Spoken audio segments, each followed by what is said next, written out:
It's Audio Synchronicity Live.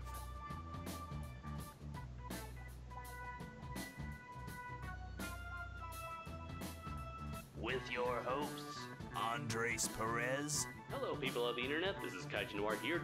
And Brayton Connor. He was playing peekaboo with me with like a waffle or something. It was really weird.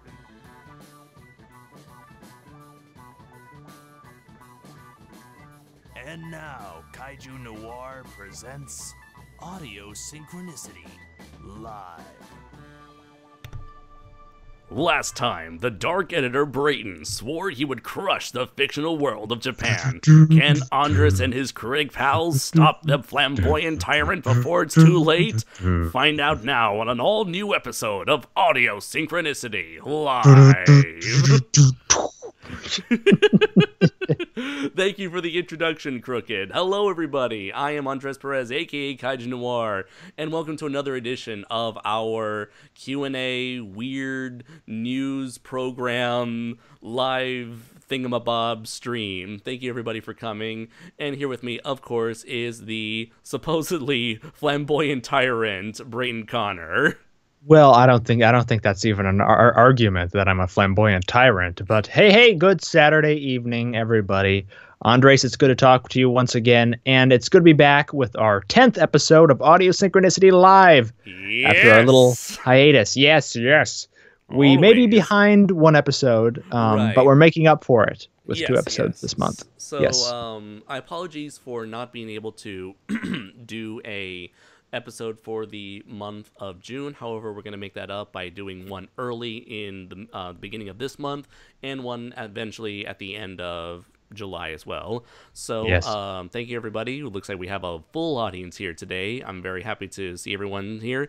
And yeah, I do want to make a big announcement just before we start things off, and that is that I will not be even though I will not be attending G-Fest for this year due to personal issues in going on. Nothing negative. It's just, a lot of things, priorities just it's a matter of priorities and, putting things on the sidelines for the sake of other things. And however, that doesn't mean I will not have G-Fest content on the channel because my friends... You will be here in spirit. You will be there in spirit. I will be there in spirit, and so we will have Brayton, Andrew Battaglia, aka Blue Eyes, or Sapphire Night Productions, or formerly known as Sapphire Night Productions, and Patrick Galvin, aka the Unknown 837. I hope I got that name right. Yes, 837. These three guys will still be going to G-Fest, and we'll be recording a series of videos, I guess, in my honor. And, oh yes, in your honor, and they will be going up under the Kaiju Noir G-Fest Experience umbrella. Right. So yeah, they will still be, we'll be able to do that and upload G-Fest related content to you guys exclusively on the Kaiju Noir channel. So again, I won't be going to G-Fest, but I will still have G-Fest videos from these guys. The not the SOS, but the second tier SOS team. Right. Yeah. The DOD, Andres, the Daughters of Daisuke. You could have just called yourself the Dudes of Daisuke. Oh, you know what? That's better. That's better and less gender confusing. Right. Genderly confusing? Yeah. I like that better. We are dudes. We are not daughters. At least not that I'm aware of. I'm not a daughter. No. Brayton Connor, not a daughter. just Are we put sure? that out there. I just want to clear up the confusion that I've seen going around. I'm not a lesbian and I am not a daughter. I know that's been a hot topic. Just want to take that picture that Andrew made of you, giving like the two index fingers. Not a lesbian. Well, that's a true story, and I've been confused in the past. I want to clear up that confusion to avoid future confusion. No, well, there have been multiple occasions, Andres, where I found myself in very strange predicaments. But no, I've not been confused usually. Others have, though, because I'm a polarizing figure, and from a distance, I can be confused with a. Let's move on. Let's change the subject here quickly. Right. We don't want to get into any sort of like controversial subjects that will make us the target of many angry individuals. If I run for office if I run for office in 20 years, Andres, I'm screwed. I have so much skeletons in my closet people can drudge up from these things. I need to be PC here. Yeah, it's a family program. It's a Christian program. Yes. Now let's bow our heads and apologize for this. to each of our own individual respective gods. Yes. All right, then. So as I get ready to share this live stream with the rest of Facebook, would you mind sharing us about what you've been up to? I know we were just talking a while ago about how you were introducing your nephews to the wonderful world of Pixar. Oh, yeah. And you know what? Pixar is a polarizing.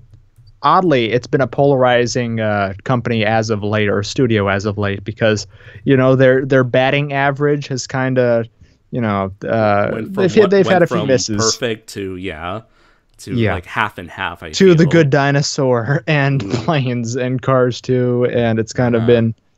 It's kind of been hit or miss.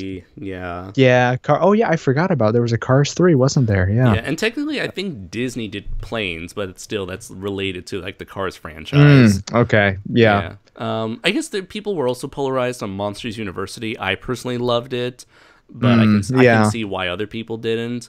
Let's see. Finding Dory was really popular, but I guess it didn't really set the world on fire.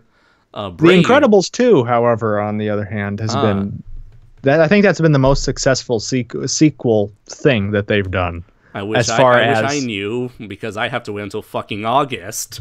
Oh, that's true. You guys don't get it till. Yeah, I'm so sorry about that. Yeah, it's like we're getting all the sloppy seconds from June now. like Solo barely came out like a week or two ago, and we have to wait until the end of the year to. No, actually, we have to wait till the end of next week for Jurassic World 2. Well, you can wait for that, Andres. But I think so. I forget about that sometimes. Yeah, I won't tell you anything. But yes, it was indeed satisfying. Yeah. Okay, I'm very glad to hear that. Because The Incredibles 2 has been like the one sequel that Pixar fans have been asking for forever. Yeah. Yeah. Instead, we get like a Nemo sequel, 2 Cars sequels, 2 Toy Story sequels, Monsters Inc. prequel. Yeah. Next thing, I was afraid we're gonna get like a Brave 2 before we're gonna get Incredibles 2, and nobody wants Brave 2. They were taunting us. They were teasing us at this point. Yeah. How was the short in front of Incredibles 2? I hate to agree with the Walker brothers from Channel Awesome, but it was kind of fucking weird. It was a bit. I get it. I get that it was an allegory, or not an allegory, but it had a bigger message of having to let your children find their own independence after a while. But to a first time viewer, it was a little unset. Are you aware of the short? I've seen people make articles saying white people are not going to understand the newest the newest short. No, see, unlike the fact that I don't understand Shin Godzilla because I'm white and I'm not Japanese, and that's why I don't like it. I did understand this. Yes, of course. This, on the other hand, I understand. There's nothing wrong. Right. I'm wondering if Anno had anything to do with this short, because I get it. I get this movie. I get this little short movie. I get it. I understand, the message and everything. I'm just saying it's a little on the nose for me, I guess, maybe is the right term. It's a little jarring at first when she eats her son, who's also a little treat. It's quite strange, and it didn't really help the fact that the theater I saw Incredibles 2 in was crowded, and I had to sit next to children, which did not belong to me. Children that were not in my party. And all throughout the short, the little kid kept leaning over to his dad and saying, "This isn't The Incredibles. This isn't The Incredibles." And I'm like, "Yes, kid, I know. I don't know what it is, but it certainly is not." At least you weren't subjected to another 20-minute Olaf movie when you're. Oh my God! Like what happened with Coco. Yeah, yeah. I didn't see Coco in the theaters, but I heard that was upsetting to a lot of people. Oh yeah. In fact, I remember I'm a fan of this one YouTuber who his channel's name is Rebel Taxi, but he goes by the name Pan Pizza. And he is he's like me. He is a whitewashed Mexican American, and he mostly talks about animation on his channel. So, and he made this like very humorous conspiracy theory that perhaps the reason why they put that Olaf short in front of Coco is because maybe it was because the movie might have been too Mexican for the white audience. It's like, how are we gonna attract whitey into seeing into this movie about a Mexican holiday they have no connection to? I got it, Frozen. That'll get him. That'll catch him. Yeah. Which it was unsuccessful for you. Yeah. I mean, I get people like it, and that's fine. But I like it. I like it enough. It was just jarring to me, being the whitey who doesn't understand other cultures. How dare you not understand my people's traditions that even I do not follow? But I must vehemently defend. Yes. I don't know. But anyways, go back to your experience with introducing a new generation to Pixar. How has that been like? Yes, it's been very worthwhile. I mentioned I showed my nephews A Bug's Life, which is one of my. I'm surprised we haven't gotten not that I want one, but I'm surprised we haven't gotten a sequel to that. Because we've gotten A Bug's Land from in Disney's California Adventure theme park. So so there's still definitely a lot, and for a while we had this attraction called It's Tough to Be a Bug, which is like this 4D movie where Flick the Ant is just introducing a bunch of bugs to the audience. So there's definitely some semblance. There's definitely a level of appeal that the Bugs Life characters still have to kids these days. Yeah, I'm just surprised they haven't gone back to that well when they're trying to drudge up all the. I mean, because those are like A Bug's Life, Toy Story, Monsters Inc. Those are like the first really great, really high regarded Disney or Pixar movies. So it's interesting to see the other ones, get a sequel or sequels or a prequel, and they haven't gone back to that well yet. But yeah, I showed them A Bug's Life, I showed them Toy Story, and I showed what was the? Now I'm blanking on the other one. I mentioned to you before. Do you have a better memory than I do? Like Bug, what was it? It's like Toys Life and Life, Bugs Incorporated. I think I'm losing my mind. I think that's what it is, Andre. So it's just degenerating as we go along here. I showed them a third thing that I can't remember. Yeah. But it was movies that I grew up with, being a Pixar fanatic. And they still hold up, man. The animation is a little spotty at times, or it's a little jarring because you're remembering how much better these looked in your mind when you first saw them. Right. There's a reason why Pixar didn't focus on an all-human story until The Incredibles. Oh, yeah. And it's fine. It's just like, it's kind of like a 90-minute version of those certain shots in the first Jurassic Park movie that are a little iffy, like now, and like in the daylight. It's kind of like that. Woody kind of looks a little disturbing at times, but they hold up as stories, and that's good. It's great to have great children, and I'm a softie, and Pixar is great at tugging the heartstrings, and no matter how many times Monsters Inc. was the third one. That's it. Okay, yeah. Yeah. That movie in particular is great at tugging my heartstrings to this day. But yeah, Pixar was great, man. Right. And then they made Brave. And we were like, oh no. Oh. Well, then we got the warning signs with Cars initially. Yeah, was Brave even that bad though, or was it just kind of not to their standard? It was just not to their standards. It was like we were expecting some deep story about like about a daughter and her mother connecting to each other. Instead, it just turned out to be a daughter bumbling about with her mother turned into a bear. Yeah. It's like we were not expecting the mother to turn into a bear, but that was the whole movie, hiding her bear mother. and her bear brothers eventually. That was it. You ever see Brother Bear, Andres? Yes, you ever see that? Yeah. I remember that movie. Yeah, people were expecting like a very emotional, complex, incredible, like family connecting story like The Incredibles, and instead they got like milquetoast Brother Bear. Yeah, it was disappointing. Yeah, and then like, they had to throw in a villain out of nowhere by having Evil Bear Man. Yeah, they're really fond of their twist villains nowadays. Yeah.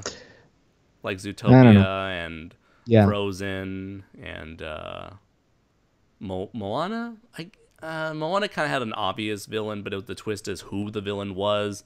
Where it's like, it did a reverse where it's like the good guy turned out to be the villain. Big Hero 6 had a twist villain. Yeah, we never had like a villain who's just like evil from the get-go and they sing their like lavish song. Villain songs, yes. Yeah. I know that your powers of retention are as wet as the warthog's backside. But as you are, pay attention. Andres is going into his Jeremy Irons routine, everybody. Sorry. Everyone hide. Once I get into Be Prepared, then it's no stopping me. No, we're all his hyenas and we're all fucked. Yeah. And let's see. Oh, I remember Inside Out. That was another recent great Pixar. Yeah. So yeah. I think that Pixar still has its magic. You just have to. WALL-E was great too, and Up is also fantastic. Yeah, I would say like 2010, like once Toy Story 3 came out, that was like the end of like the golden age of Pixar, where it's like outside of Cars, everything was like a home run. And then like after 2010, it's like maybe half the time or maybe a third of the time, we had that things were kind of getting shaky. But I still feel like Inside Out, Coco are incredible Pixar movies, or just incredible movies overall. And from what you're saying, Incredibles 2, does that reach the Pixar standard? I think it does. I mean, I know that some people online who are reviewers and have a loyal fan base have said that it's another cash grab, but I don't really see it that way.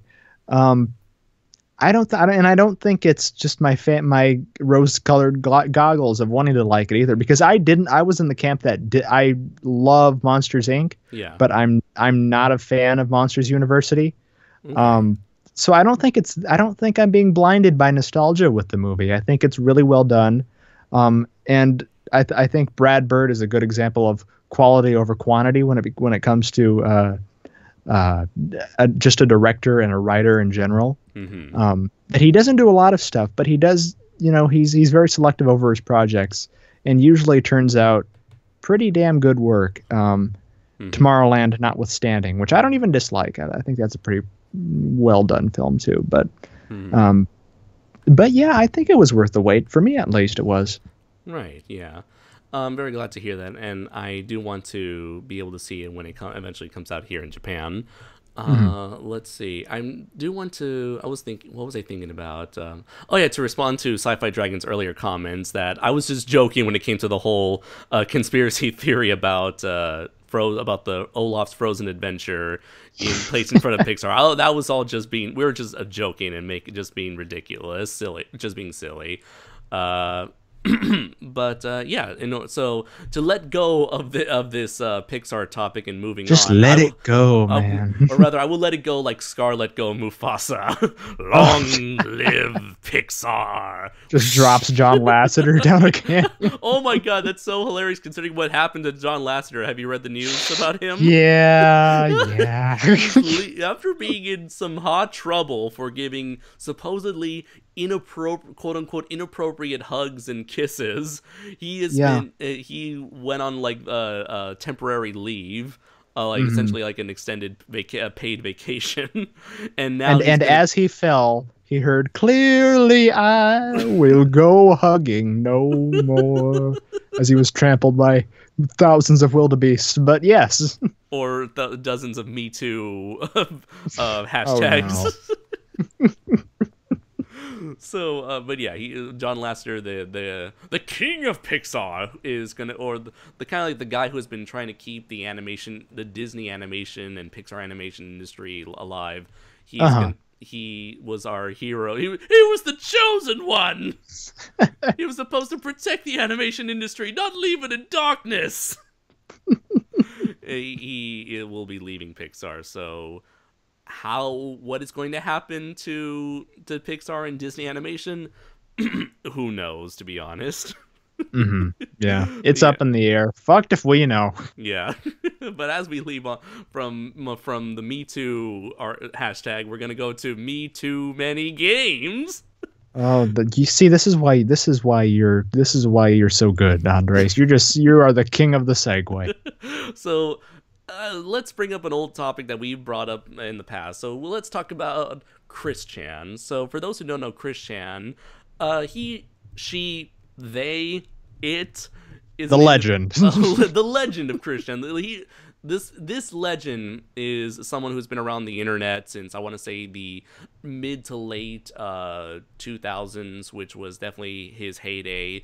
He's definitely known as being this individual who is very mentally unstable, is technically, despite having being a high-functioning autistic individual, he is someone who should know what he is doing, yet his life has been corrupted by numerous amounts of trolling and true cyberbullying in this case. Yes, very true cyberbullying to like a horrific degree, and they pretty much essentially made his life a living hell. And let's not say that he was a perfect individual to begin with. No, by far no. Right. And he tended to make things worse for himself as time went on.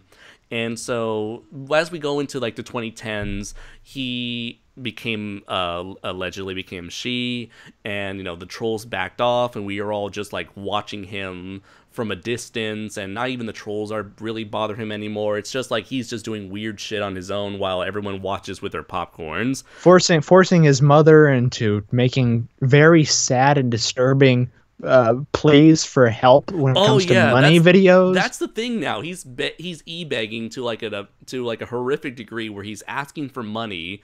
And then because their family's in like they're going through financial struggles, and yet then he goes ahead and spends all that money on toys and jewelry and video games.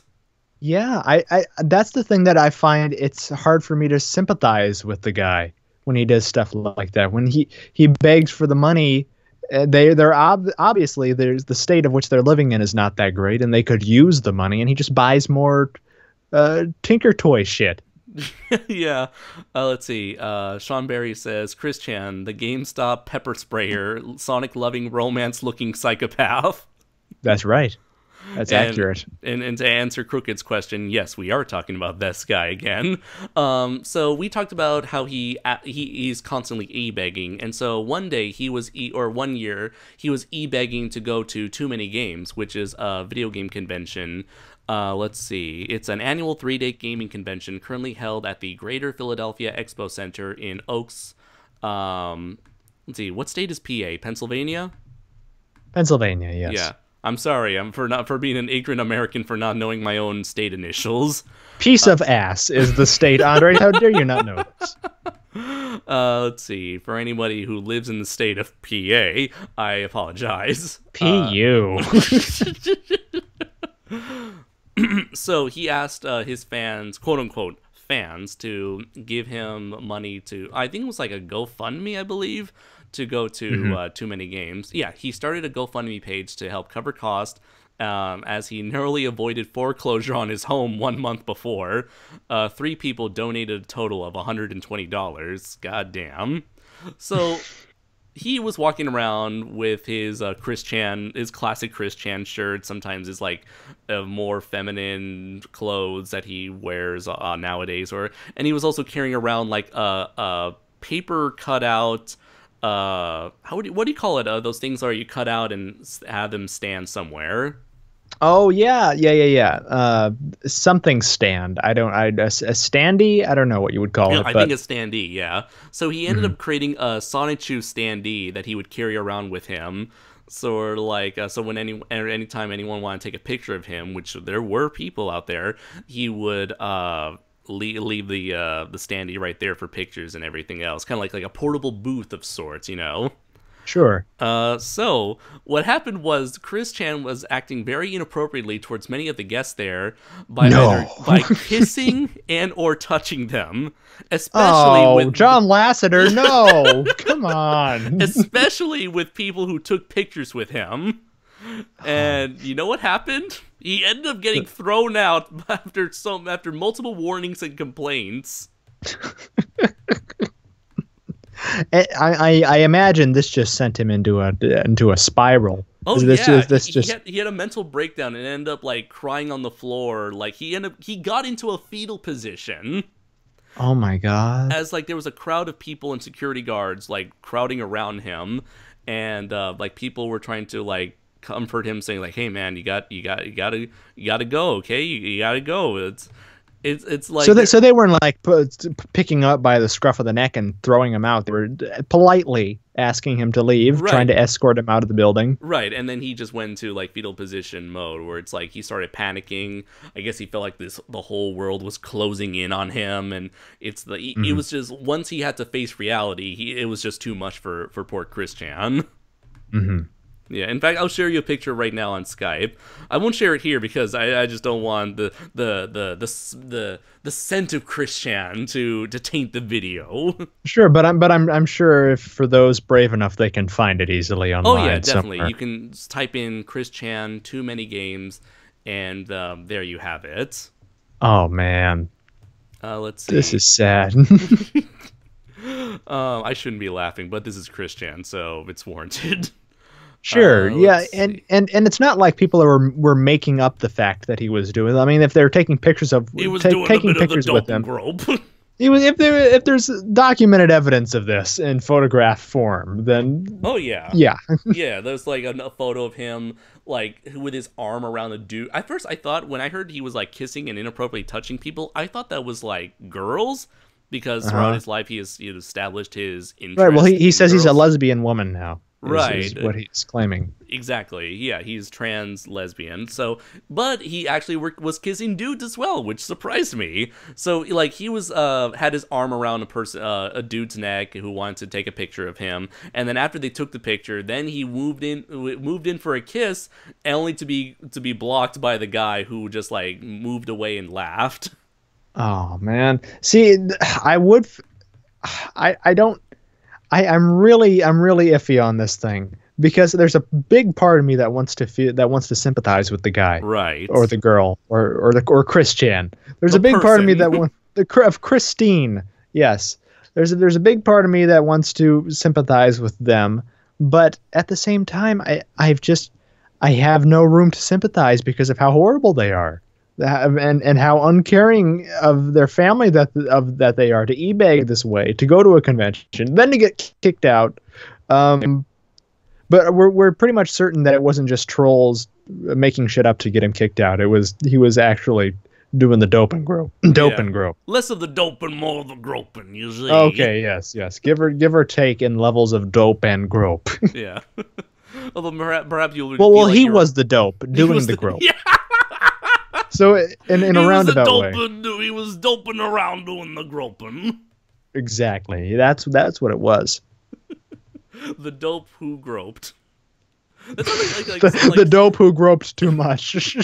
a film by Alfred Hitchcock. I was gonna say this sounds like more like a Dr. Seuss story.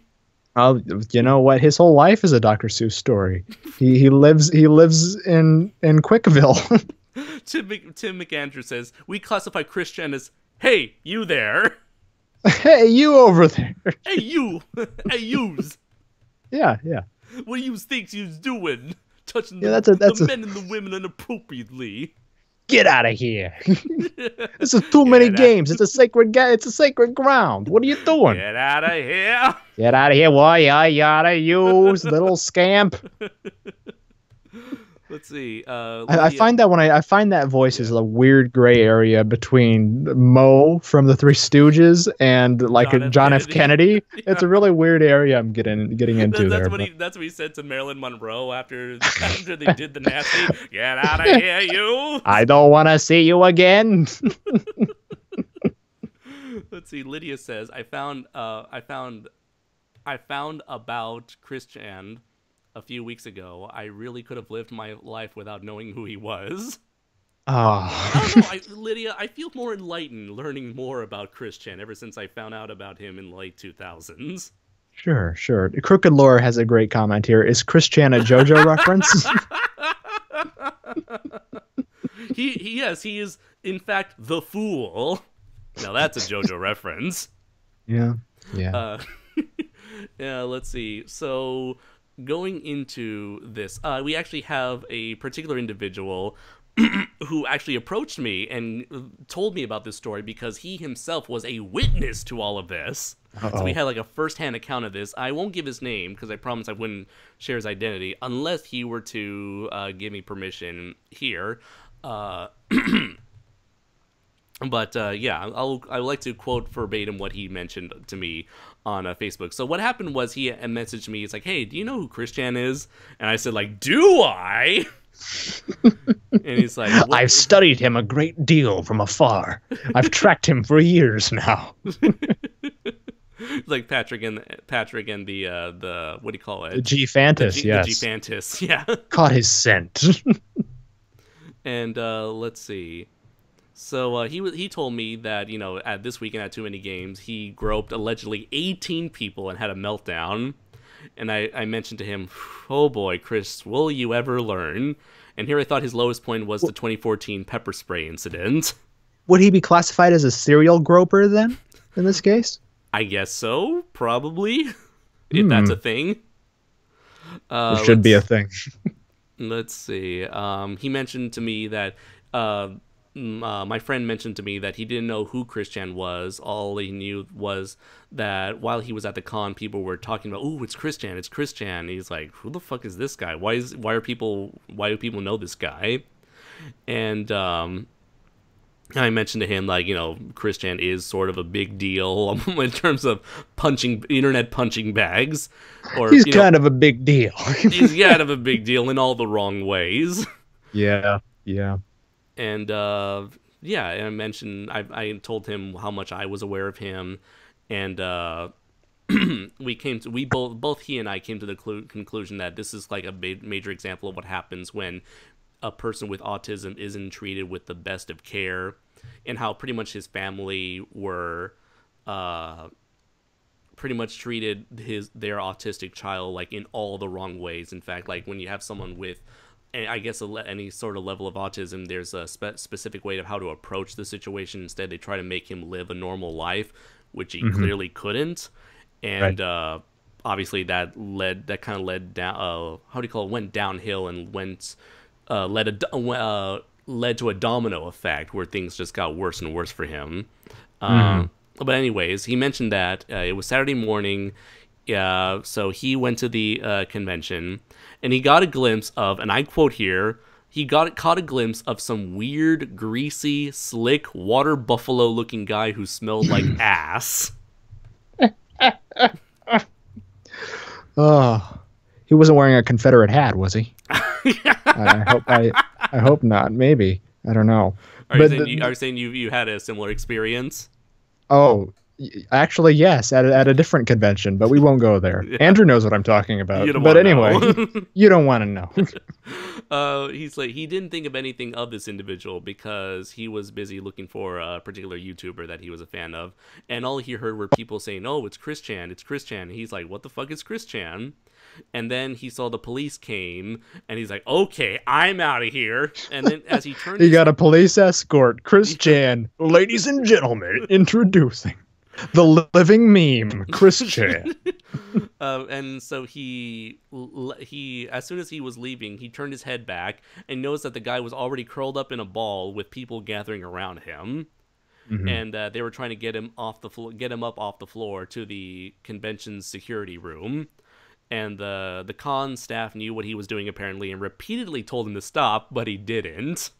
And yeah, kissing, touching, headlocking, and yeah, that's pretty much it. That's pretty much all you need right there. Right, yeah. You just gotta say, like, Chris Chan, convention, inappropriate touching, inappropriate contact. Yeah, it says it all. Any contact with Chris Chan, I think, would be inappropriate contact, or too much contact, though. Tim McAndrew says, Dr. Seuss is, "Oh, the people you'll grope." Oh, that's genius.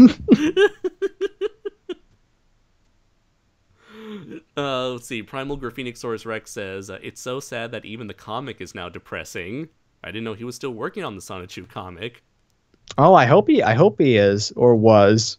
Let's see. DeMichael Jackson Helm says, "Is it surprising he has his own page on the villain wiki?"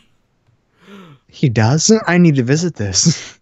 But he doesn't have a... Would I need a girlfriend? Would that be his villain song then? I wonder. Maybe. Oh, boy. And let's see. Going down... let's see. I'm looking down like the Chris wiki on this because, of course, anything that happens in Chris's life is immediately added to the Chris wiki. Oh yeah. Day 2. Yeah, this all happened on the second day of the convention, so he couldn't Yeah, it would be more funny. It would be more hilarious or tragic if he was kicked out on the first day. I just imagine like thousands of folders, like in giant file cabinets that are just marked Chris's life.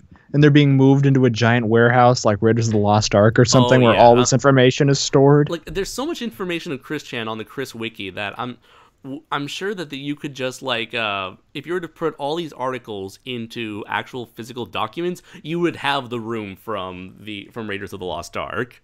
Yeah, it's scary how much people can find out about your life, or does he just freely share it? I'm still unclear on that. I'm convinced it's half and half. Uh-huh. Yeah, it's either like public records or just him being too stupid to realize that sharing personal information is a bad thing. Yeah. And when you're willing to share people that you've done embarrassing things in your life, it's like, what are you thinking? What's wrong with you? I mean, of course, that's not at all what we do on this podcast, of course, because what? No, we don't embarrass ourselves on a monthly basis. Yeah. Let's see. He mentioned... Christian, I guess, tweeted the following. "I didn't notice I had received a warning to stop making physical contact with people taking pictures with me until after I had been asked to leave. They only sent the warning to me over Facebook Messenger." And the Facebook warning was, "Don't kiss anyone. Someone complained. Any more problems and we'll have to pull your badge. Cool?" Oh my god. Let's see. Looking down. Then the next day, Chris backtracked when he was trying to justify his actions and showing he learned nothing. Let's see. One question. What is wrong with this world? A peck on the cheek from a celebrity that one likes, positively, mind you, is not offensive to me. What really ticks me off is that any display of likes and affection is viewed as taboo and more offensive than bloody, gory violence. And how do I feel after all of the love and positivity I have been finding, giving back, and sharing around? It all turned around against me in one fell swoop. I feel emotionally hungover and like a load of crap. I'm going to tell all of you hater trolls something. Right now, I will remain optimistic and open-hearted, and I'm not going to fail. I have the love of my real positive and kind people and fans, and I have the love of my partners, Magichan, Kryzel, Sylvana, and Mewtwo here. Those aren't real people, right? Those are... I'm assuming not. Okay. They are right here with me. They are directly offline, communicate with me always, and more importantly, I love them all, and they love me truly. This is real. Okay. I thought he was about to dip into "everybody betray me, I fed up with this world" speech. I wasn't sure. This is essentially that. Yeah. Yeah. So in conclusion, Chris Chan fucks up again, learns nothing, and nothing was resolved. Right, pretty much. You know, it's got to be an issue with self-awareness. Has got to be like I understand that it could be a huge issue because of his condition, but he just has none at all. It's shocking how little self-awareness he has. Right, and he is just like in his world, he is always the victim. Yeah, and you know, there is something wrong with a peck on the cheek when nobody asks for it. It's you know, a smile, a pat on the shoulder, maybe, but you know, he doesn't understand personal boundaries. A firm handshake and an eye contact, maybe. Yeah, that's as far as you should go with any stranger. Yeah. Strange world, strange people, Andres. Absolutely. Scary people. Yes, always. Speaking of scary people that we see in public, let's move on to our next story. Okay, and let's make this one quick too, because we're almost an hour in, Andres. Oh shit, yes. So, police stops Japanese superhero on the streets of Tokyo. Oh no, Ultraman! What has your career come to? So let's see if I can share this on the chat, because I've often had trouble sharing links. Let me know if guys, if any of you have seen this. So let's see. Looking down the article on Kotaku, this is something that I came across on Facebook. It's a pretty old article, but let's see. Can't a person just walk around dressed as Ultra 7 without being questioned by the cops? Is that too much to ask? It's 2018! Guess so. Since mid-2013, because this is a 2014 article, a person dressed as late 60s old superhero Ultra 7 has been spotted around Tokyo. The Ultra 7 has been seen numerous times at train stations carrying a briefcase as if commuting. Sometimes the superhero is shopping. In the past few years, the Japanese police have been known to stop folks in costumes who wander the streets. I assume the police think that they're suspicious, especially if the cosplayer is completely encased in the outfit and carrying around a black bag. Note the photos below are not from the same day, dating from last summer to last night as of the time of this article, during which the iconic superhero was questioned by the Tokyo police. So, like, if you look well, I don't know about you, Andres, but this guy looks a little suspicious. I just gotta say. I know he looks a bit shifty-eyed. Yeah. You can tell that guy that silver-faced bastard is up to nothing. He's up to no good. He's up to no good. I don't trust them Ultra folks.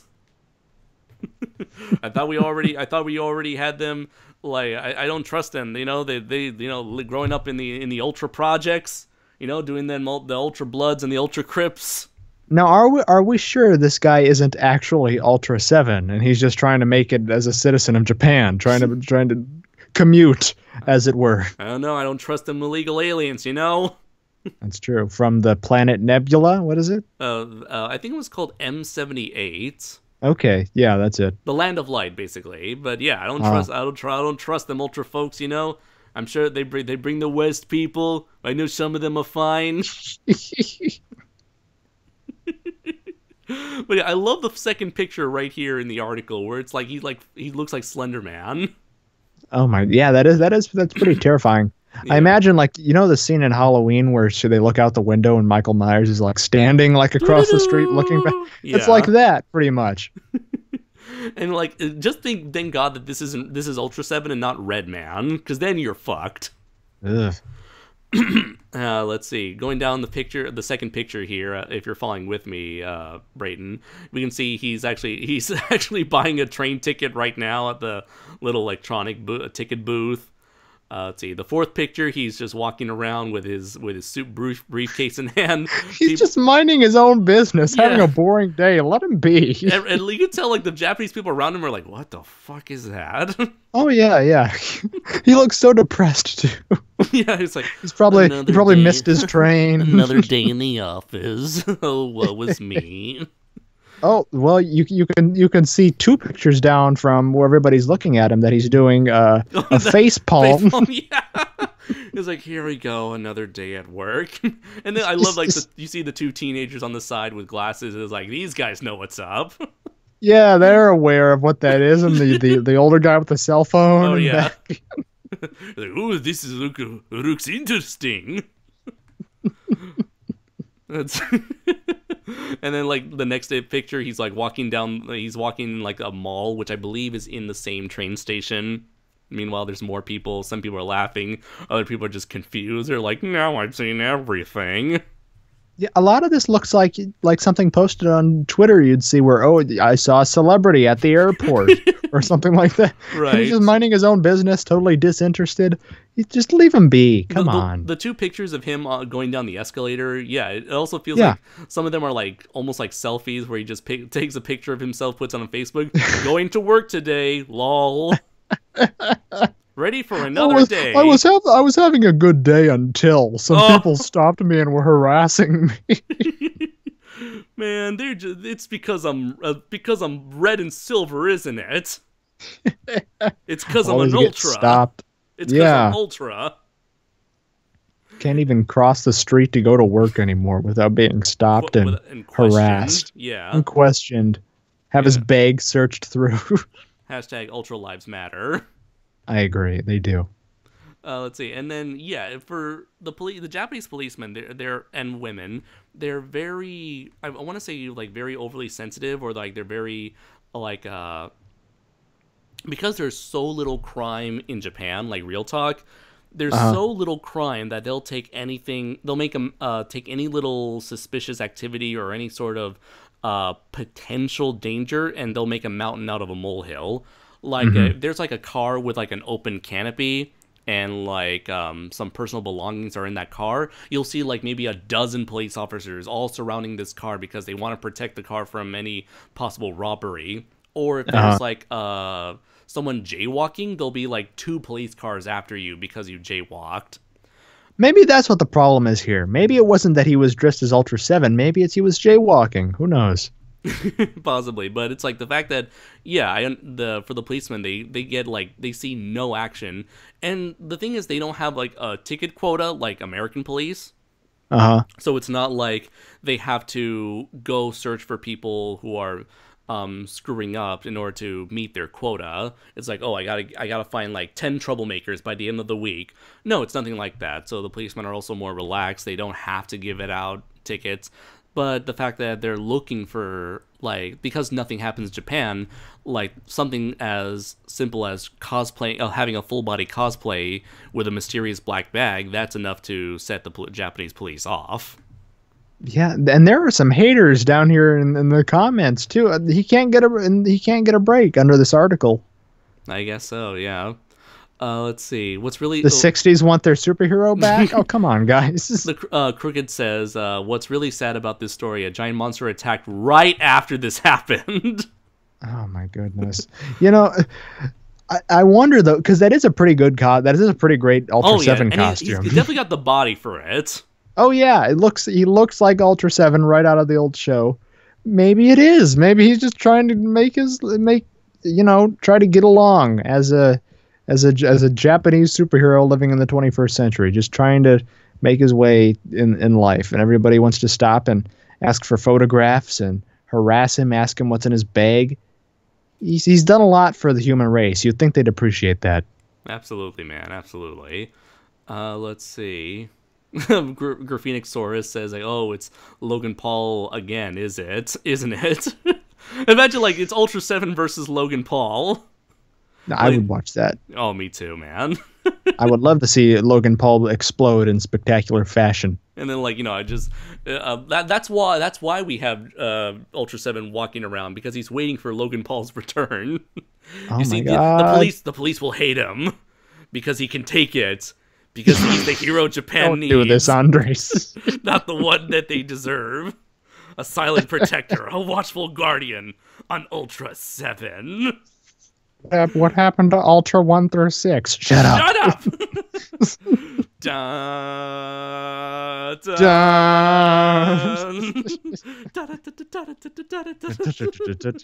Oh, it's great. Meanwhile, he's flying off into the distance going, yeah! That's how he sounds when he fights. You see, you got Ultraman who does his shwatch. You have Ultra 7 who just screams like an angry drunken bastard. He's like, argh! He's not even flying. He's just like, he puts his arms out and is running like away.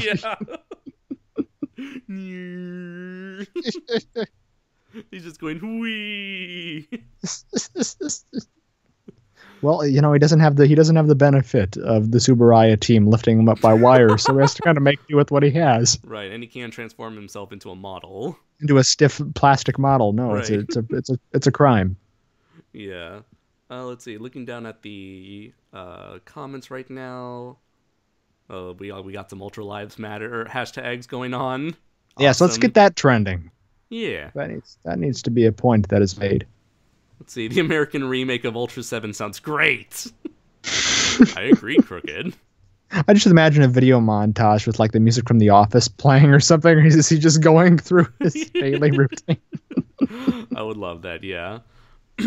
So let's see. Now that we've got our 2 stories out of the way, let's get into the questions. Oh, but first, let's bring in our mystery guest. Oh, yes. Could you add him for me, please? Oh, I will do that. You do the build-up. You build them up, Andres. Okay. Let's see. So let's look at the arguments here. Or not arguments, the questions here. So if you would like to ask a question, please first type out in all capital letters question so that they'd be easier to spot. Let's see. So what do we have? Let's see. Going down.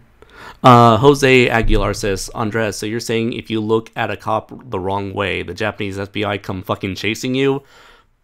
Looking at someone the wrong way, that's definitely not enough to get the police's attention. I guess, like, if you were to say, go bicycling while also holding your umbrella, that would be enough to get the police to pull you over. Simply because biking and holding an umbrella in the rain, that's just too dangerous.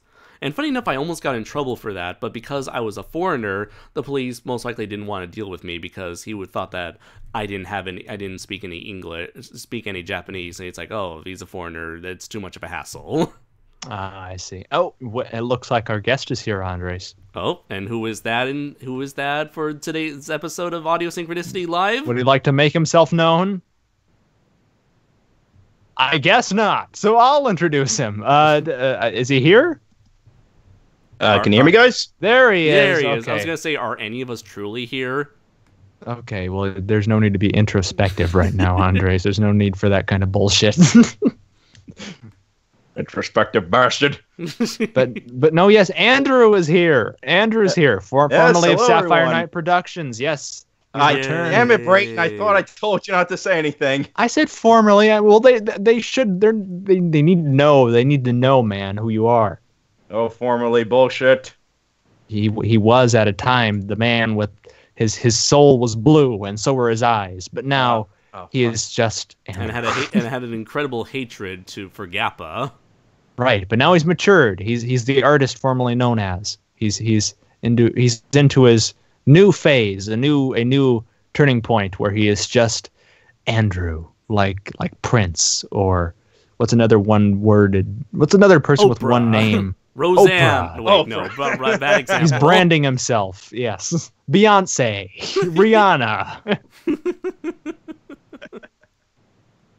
But no, yes, Andrew's here. How have you been, Andrew, since you've taken this new step in life on the internet?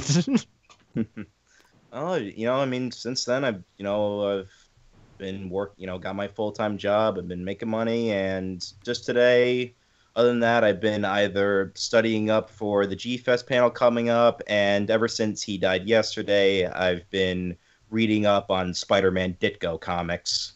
Oh, nice. A moment of silence for the legend of the comics industry. Mm-hmm.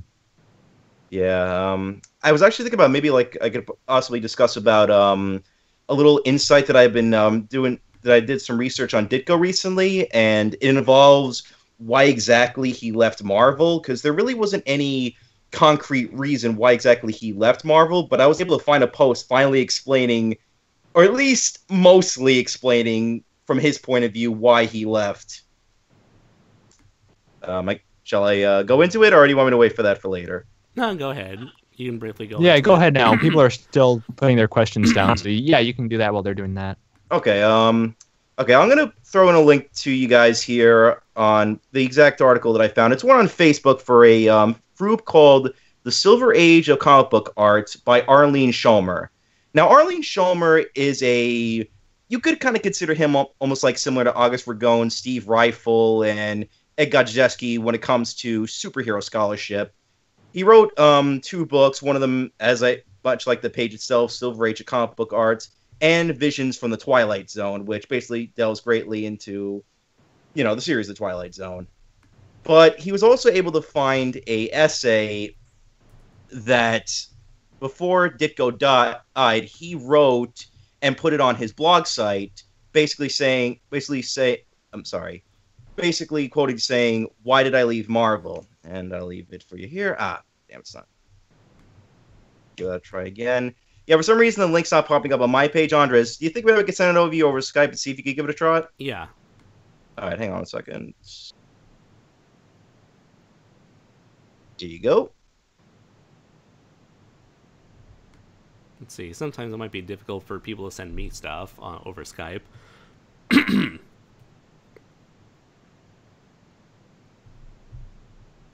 Gotta love this dead air. This is fantastic live streaming here. I like to fuck my cat. Oh no. Oh. Anyway, so while we're trying to get this started up, Andrew, why don't you tell us about why don't you tell us about your findings? All right. I'll I guess like at this point I can read it because I had the article up. Yeah. All right. So okay, on Why I Quit by Steve Ditko. I've been saying you have to read between the lines with Ditko as much as his lines themselves, and notice what he doesn't say as much as he does say. And I think he does this on purpose, leaving it up to the reader to deduce things for themselves.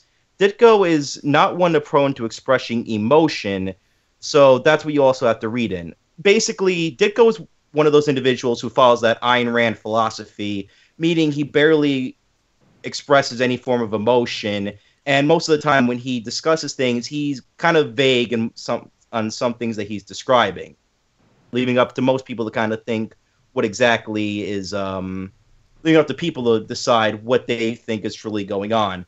But since it's an explanation, he does have to go into certain details. I think Ditko lays out very clearly how detailed his work worked with Stan Lee, going over those Spidey panels by panel. And then you have to look at Lee's stake in Spider-Man. I've always sensed Lee's more proprietary role with Spider-Man than Kirby's characters, because it goes all the way back to the origins in Amazing Fantasies number 15. Is that Lee's story or Ditko's with Lee just dialoguing? How are all of those Amazing Fantasies with Lee done? Marvel style? Are they just Ditko's stories with Lee's dialoguing, or Lee synopsis, rough plots that he gave Ditko with no script? If we assume Amazing Fantasies number 15 is a Lee story, and Ditko took it, and Spidey, and ran with it, creating the next 38 issues and 2 annuals Marvel style like Kirby with Lee just dialoguing, and we know Ditko finally did get a published co-plotting credit with Spidey in the mid-20s. I forget the exact issues. Then I might also assume that Lee felt Spidey was as much as his as Ditko's, and felt that he was losing his baby, as Ditko made it far more his strip with Lee's dialoguing. I guess like try to put this in simpler terms if I'm not saying this, if this sounds kind of weird. Basically, when Ditko and Lee were working on the stories, Ditko put in a lot of elements of Spider-Man stories and elements into them, whereas Stan Lee usually provided a lot of the basic elements, and this goes all the way back to the origins of Spider-Man, when Jack Kirby was originally supposed to create Spider-Man, but Stan Lee rejected it because it seemed too lighthearted, and that's when they brought in Ditko. So at this point, it kind of became a similar relationship to Bob Kane and Bill Finger when it came to Batman.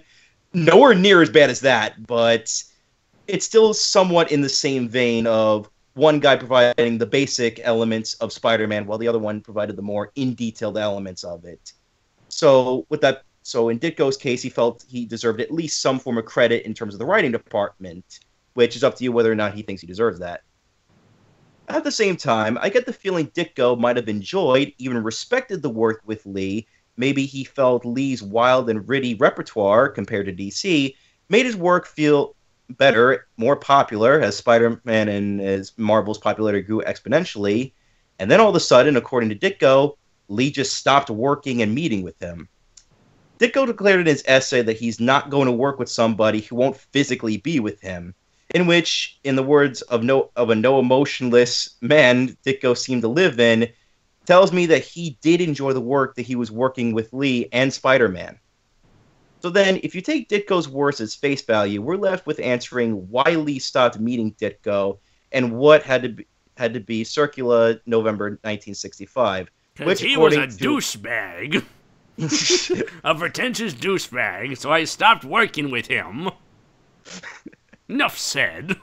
Enough said. Which we go into that, it's actually kind of true, Andres. well, sort of. Like it's sort of like it goes a little bit more into Lee's point of view with this. According to concurrent events, which we know of, including when Ditko would have been working on his final issue, number 38, dated July 1966. That's what it had to be. What happened was in November 1965, I should say, Lee had an interview with New York Herald Tribune reporter and gave a very infamous diss to Ditko in an article, quoted saying, I don't plot Spider-Man anymore. Steve Ditko, the artist, has been doing the stories. I guess I'll leave him alone until sales start to slip. Since Spidey got so popular, Ditko thinks he's the genius of the world. I don't know. Now I haven't read that article myself, so I can't exactly say how true that is. But given this is Arlene Schomer, there is some credibility to that quote. Now maybe Ditko was in office the day the reporter was there and overheard Lee say that. Maybe Floyd Steinberg heard it, who Steinberg is a very good friend with Ditko, and told him. Maybe he was so hurt by that. Again, the non-emotional Ditko would never admit that. He did indeed quit upon hearing that. But he doesn't admit that, of course. He says Lee broke him off first. So again, if we take Ditko's words as face, then why would Lee break off something from him abruptly around the same time? Because now this is where the more subjective part of Schomer's opinion on this comes in. Because I bet Lee was seething that he had to give a published plotting credit to Ditko on Lee's Baby, because we know that when Wood and others pushed for that, Lee had them essentially defrockled and excommunicated to the Church of Marvel, in a sense. And yeah, that's it. The rest of it kind of goes into basically observations on Lee basically complaining about the whole thing. But that's sort of the basic outline on why exactly Ditko left Marvel after working on 38 issues of Spider-Man, and why eventually he was replaced by John Romita to work on the rest of the issues. I don't know. Any opinions on this, guys? I'm kind of interested in hearing from your end on that. Not at the moment, although I would like to do some research into this subject myself, because it seems very interesting. Yeah. I think personally it's just because Stan Lee just didn't get Ditko, because one thing you always got to understand about Ditko is because of his Ayn Rand philosophies, it definitely would have clashed with, say, Stan Lee's more energetic personality, because the two were polar opposites. And rereading where have I seen that before? Yeah.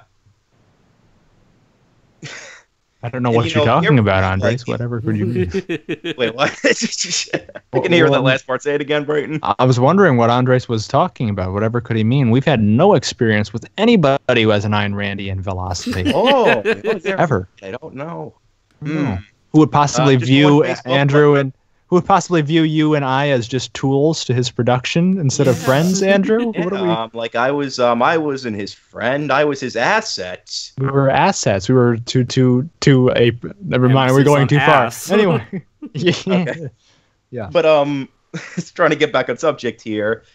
If you ever take a look at the original Amazing Spider-Man, you can tell when the philosophies are kind of colliding with each other in a way. Mm-hmm. You can definitely tell when Ditko wanted to do something, when Stan Lee wanted to do something. they mostly hold up, those comics, but you could definitely tell when, like, this is definitely during that prototype phase of Spider-Man. And especially if you take a look at, say, when Stan Lee was working with, say, Jack Kirby, because even though the two had their differences, Jack Kirby, you could say, was a little bit more in, what would be the word I'm used, but more like in Stan Lee's, like, they had similar personalities. Right, and then Stan Lee signed his name on all of Jack Kirby's comic books, and so Stan Lee gets all the recognition for it. Yeah, unfortunately. Yeah. But, but basically, like, when they did work together, when they did create magic, it was definitely on the two having very similar personas. When you compare that with Stan Lee and Ditko, this is completely different. And given when Stan Lee was first working with Ditko, he figured maybe he was working with someone like Jack Kirby, and then when he actually started working with Ditko, he started realizing that this is not a guy that he could fully work with. No, so the moral is energetic optimism and Ayn Randian's philosophy don't really mesh well together. Oddly enough, strange. Yeah, the battle of optimism. I guess you could say it's an optimism versus realism, but cynicism. I would say more than realism. That's a better one. Yeah. Yeah. So there we are. Give you guys a little bit of interesting tidbits of information, especially since the great man died recently. Mm-hmm. Okay. Thank you very much for sharing the tidbits of information and a peek into the life of such a well-respected individual in the comics industry. Yeah. I am very interested in reading up on the Doctor Strange comics, because I've heard that that's really like a comic where Steve Ditko really goes all out when it comes to his philosophy. So I'm curious what exactly he brings to the table with Doctor Strange. Okay. So, with that said, would you like to start getting into the questions? Because during the time you were going into your little introspective look at Steve Ditko, I kept noticing piles and piles of questions. Tons of Yeah, I'm noticing that too right now. I'm trying to scroll through where we started. Well, I got it. I'm right here. The first question is from the Sci-Fi Dragon. Question: what do you think of the Wachowski siblings? I think they're okay. They're okay filmmakers. I like some of their movies. I haven't seen any of their controversial ones, so my experiences have been good so far. Then again, all I've seen are V for Vendetta, Speed Racer, and the first Matrix movie. But overall, I like their stuff. I like what they got. Yeah, they're decent. They're decent filmmakers. I can't say I didn't enjoy Speed Racer, and even though technically they were executive producers on that, but actually with the sequels they directed, but the Matrix sequel Reloaded was pretty fun. And for you, Brayton? Yes. I'm kind of indifferent. I'm not a huge Matrix fan. Speed Racer was okay. I like V for Vendetta is fine. Yeah, which they wrote, I believe. Sure, yeah. It's just I don't know. It's kind of a weird thing when you see the people who are inspired by that and take that shit way too seriously. It's kind of like, I don't know. I heard it's a weird deal. I heard Jupiter Ascending sucked, but I've never seen it, so I can't say anything about it. I haven't seen it either. Was Cloud Atlas the one where they had the same actors in different roles?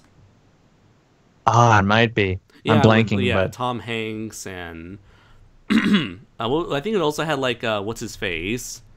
What was it? It was one guy who was dressed up as a woman. Hugo Weaving. Oh, okay. Yeah. You had Chris Chan. First, he's male Chris Chan. Then he's Christine. Then he's Sonichu. And then he's like Chris Chan Sonichu hybrid man. Then he's Matty. Yes. No.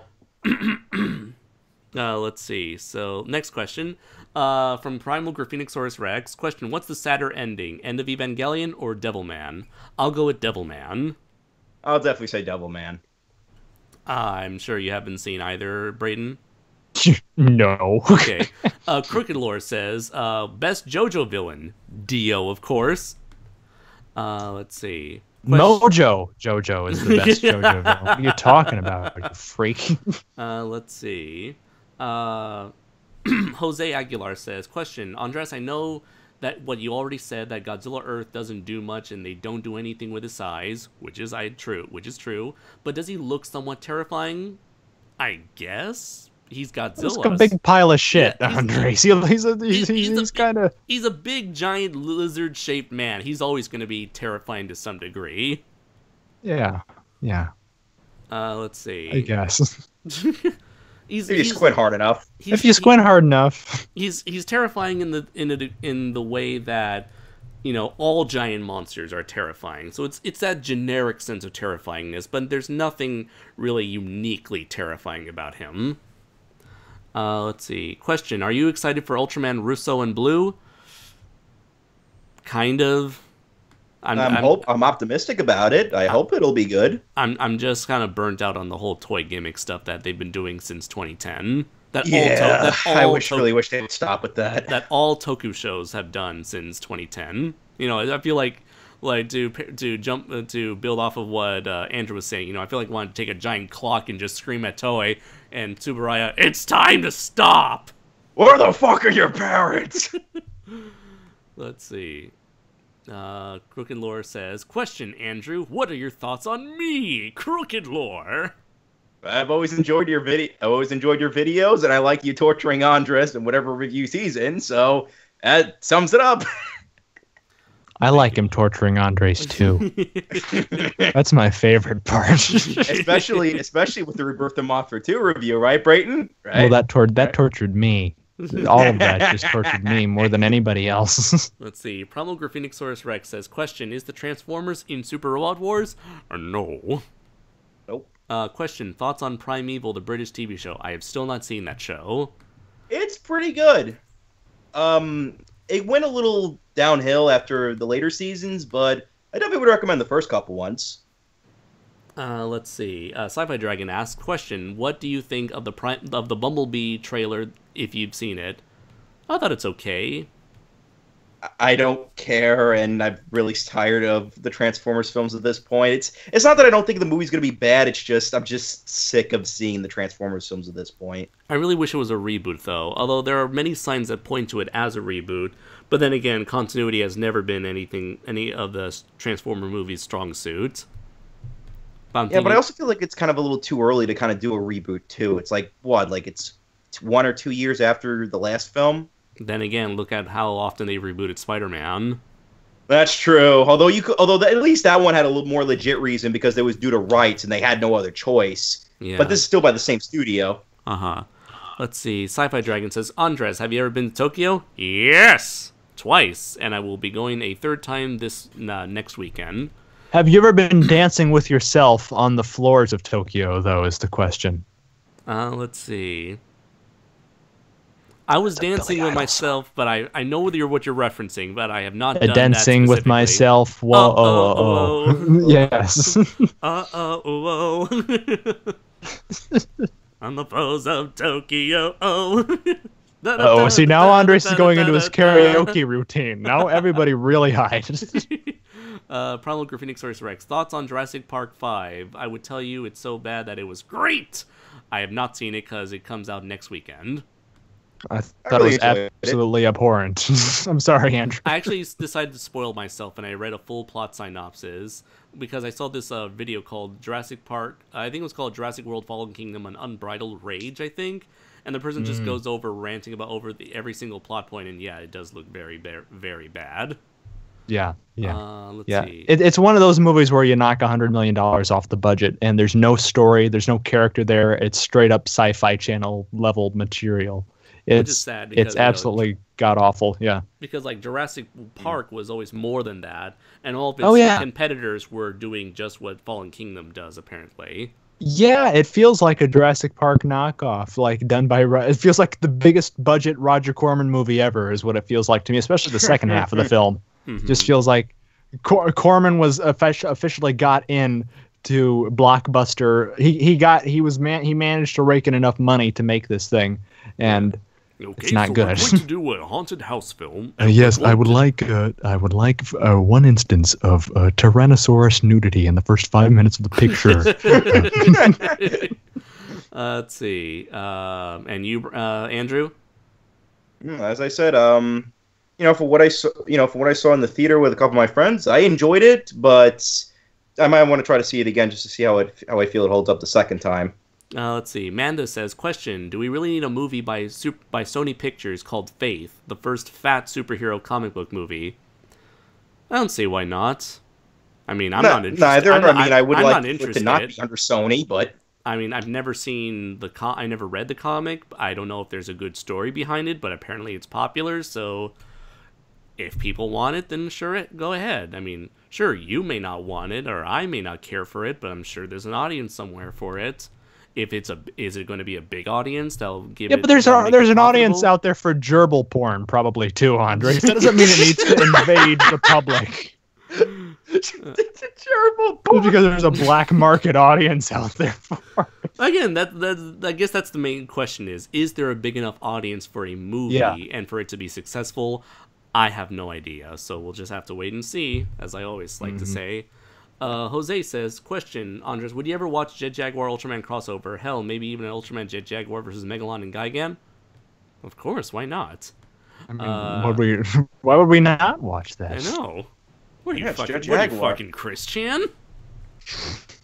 What are you high? What do you don't like crossovers? What do you don't like Jet Jaguar and Ultraman crossing over to fight Megalon and Gigan? Come on, man.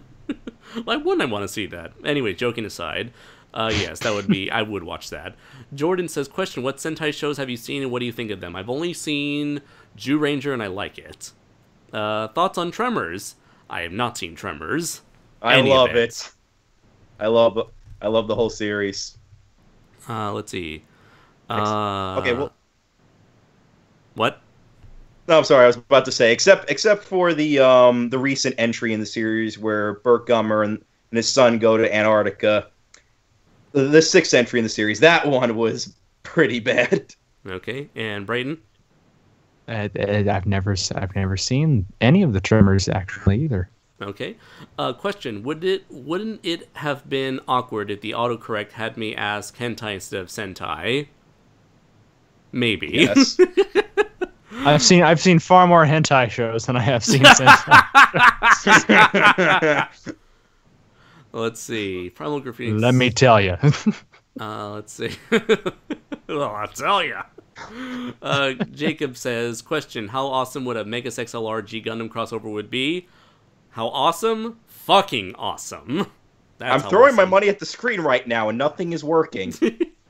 Let's see, question, which Power Rangers do you enjoy more, Jungle Fury or RPM? I have seen neither, but I want to see RPM more. Hands down RPM. That's what a lot of fans say.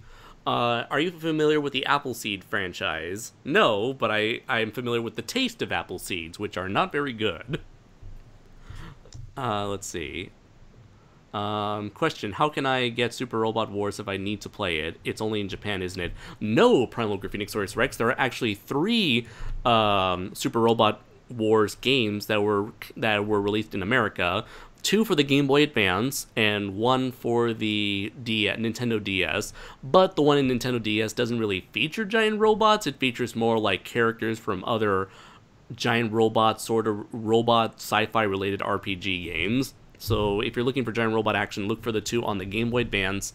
They're called Super Robot Wars, or no, for whatever reason they kept the Japanese name, Super Robot Tyson, Original Generation, and Original Generation 2. These are the only games that came stateside because they featured 0 licensed characters, just all original robots that have appeared in other Super Robot Wars games over the years. So they just collected all their original characters, do not steal, and just made a game only about them. Yeah, hashtag Donut Steal. Donut Steal. But if you want Super Robot Wars games, I believe not the recent one, but the second most recent one, and maybe the most recent one as well, they've had English releases in the Chinese Asia market. So you can go to what's it called? The website where you go to import Japanese games. But I'm sure you can import not the Japanese version, but the Asia version of these games, and it'll come with subtitles. The one I have currently that I got for the PlayStation Vita recently is called Super Robot Wars V, I believe. Or Super Robot Wars X. No, I think it's V. So let's see. Yeah, but the recent games, if there's an Asia region version, it's probably in English, and you can play it on your PS3 or PS4 Vita. Let's see. Question: have you heard of Doodle Tones? No, I have not. Arkham Knight Rider. I have not. Next, let's see. Question: what's the best of the worst episode? What isn't the best of the worst episode? He's referring to of course the Red Letter Media Best of the Worst series. Yeah, it's so difficult, but I love their Wheel of the Worst. Yeah, the Wheel of the Worst are great. I love their Christmas episodes because it's always something weird and great. Their dinosaur episodes where they looked at Carnosaur. Yeah, some Lost in Dinosaur Land, something like that. And what's the one? Tammy with the T-Rex. Yeah, Tammy and the T-Rex. Yeah. Oh, that was great. That's great. Mm-hmm. Also, their Suburban Sasquatch one is fun too. Yeah, the one with like what's called Vampire or something. Oh, Vampire Assassin, I think. Yeah. I am the first vampire assassin. Oh no, yes. It was the one where it was ripping off Twilight.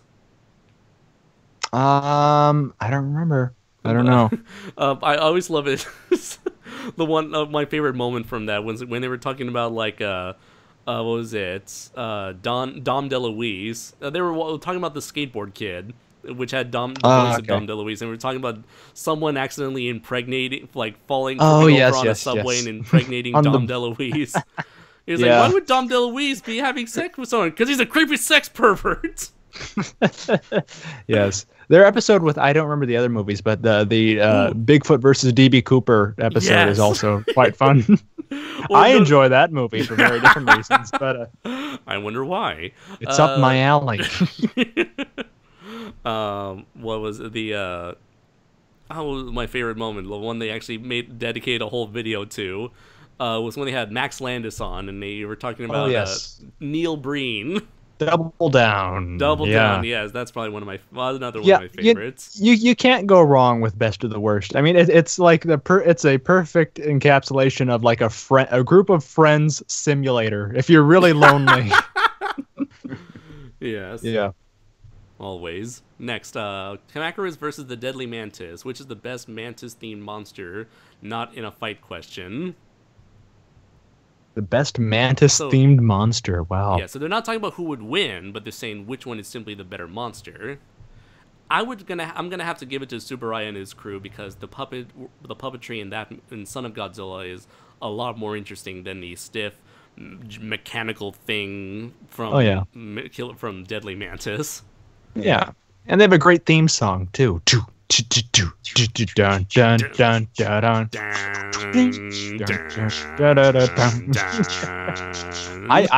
played a Kamacuras at one point and a G-Fest sketch. Oh yeah, you can find it out there, but don't. Let's see. Next, what does Brayton think of the music of Shin Godzilla? Surely he will like something about Shin Godzilla.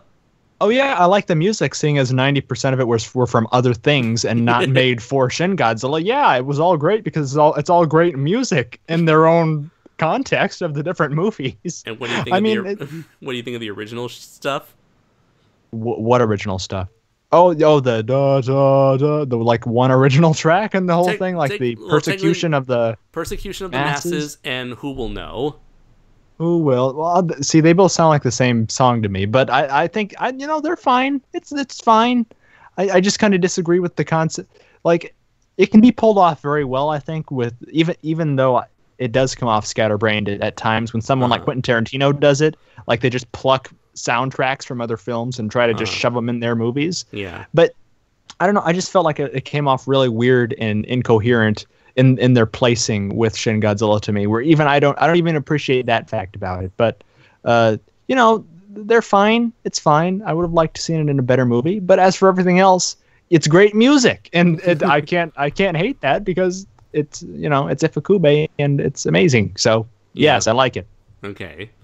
Question, what do you think of the Ghost in the Shell franchise? I've only seen the first movie, and I really like it. Can't talk about the rest of the franchise. Seen only the first movie and loved it. Let's see. Question, thoughts on Super Smash Bros. Ultimate?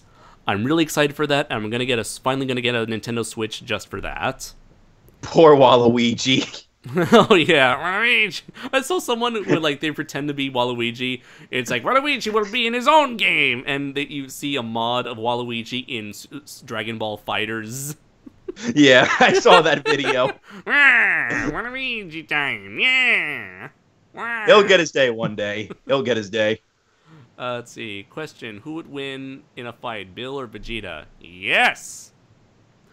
Wait, what Bill? Our Bill? Bill? I'm assuming it's our If Bill. so, Okay. if so, Bill rest Finger. in peace, Azubar.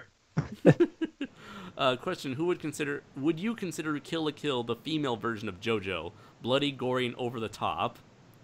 I think so. You might be onto something there, Crooked, because while JoJo is full of big, large, muscular men, Kill la Kill is nothing but large-breasted female underboob.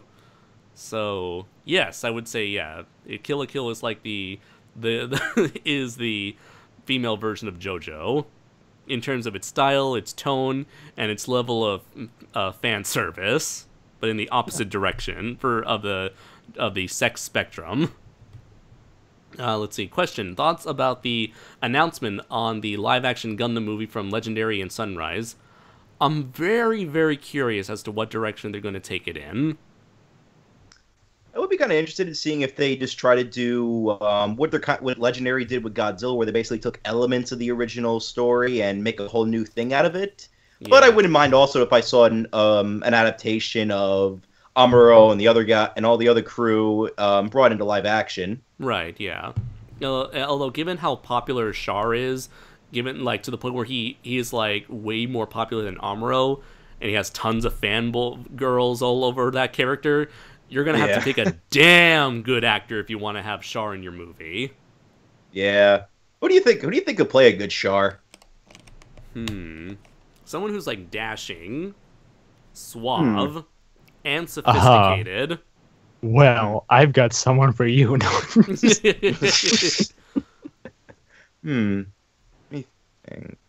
John Hamm. I don't know. No, that's... I don't even have any context for what you guys are talking about. I'm just trying to think of people who are suave and sophisticated. Oh, wait. Maybe Chris Pine? Chris Pine could do it. There's another guy from Blade Runner 2047. Ryan Gosling? 2049. Ryan Gosling. I think Ryan Gosling can do that. I can see Gosling.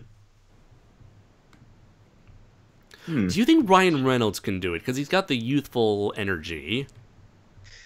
Tone wouldn't fit though. He's a little bit too, probably be a little bit too comedic for the role. Okay. What if he wasn't comedic? Think about the most dramatic moments of the Deadpool movies. No, I still can't see it. I'd still feel it would be kind of miscasting to put Reynolds as Char. It wouldn't be as jarring as, say, putting him as Hal Jordan in Green Lantern, but I don't know. For me, he wouldn't really fit as Char. Okay, let's see. Moving on. Jose says, Andres, do you and Brayton have a secret gay relationship and are afraid to come out? Don't answer that question, Andres. He knows too ambiguous. Much. Let them ask. Let them wonder. Well, the Crow Patrick Alvin, you don't want to know. You don't want to know. You don't want to know. Let's see, Jose. What kind of question is that? It's that sort of question.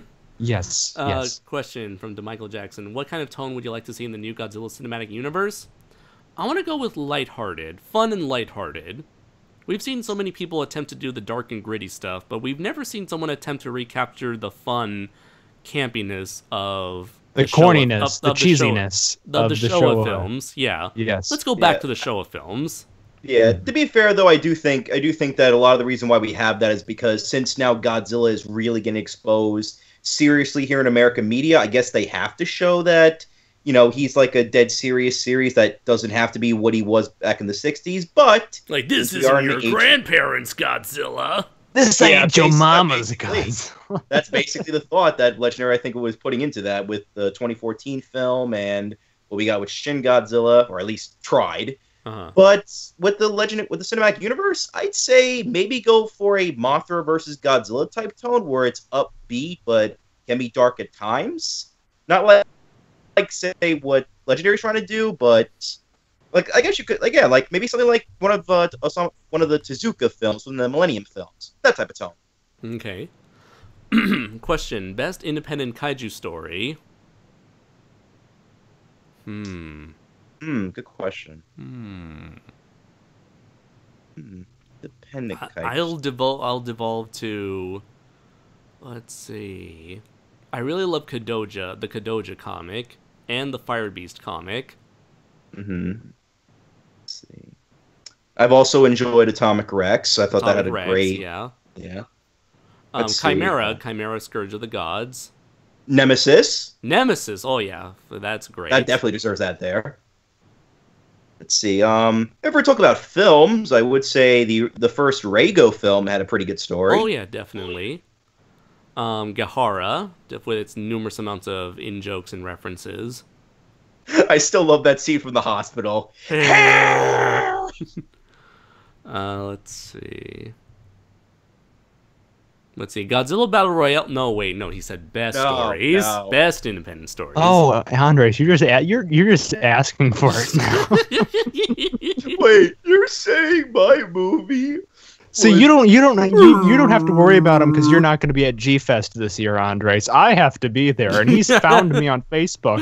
He can find me again. I want to make sure I have a very nice, calm discussion with you on this, Brayton. I know. He's really drunk. And anyway, let's keep going. Before that doesn't matter, though. Yeah, we don't want any broken bottles in this situation. No.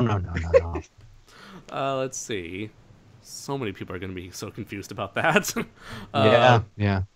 Long story. Answer for Brayton. Answer to Brayton for the question about no Godzilla or awful Godzilla. My answer would be quality over quantity. I prefer effort rather than none. From Primal Graphenosaurus Rex.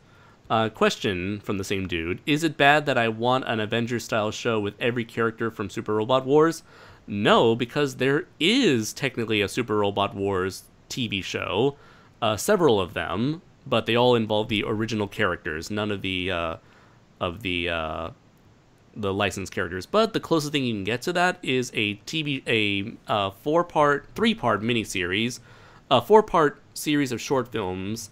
What was it called? I think it was called like Super Robot Dynamic.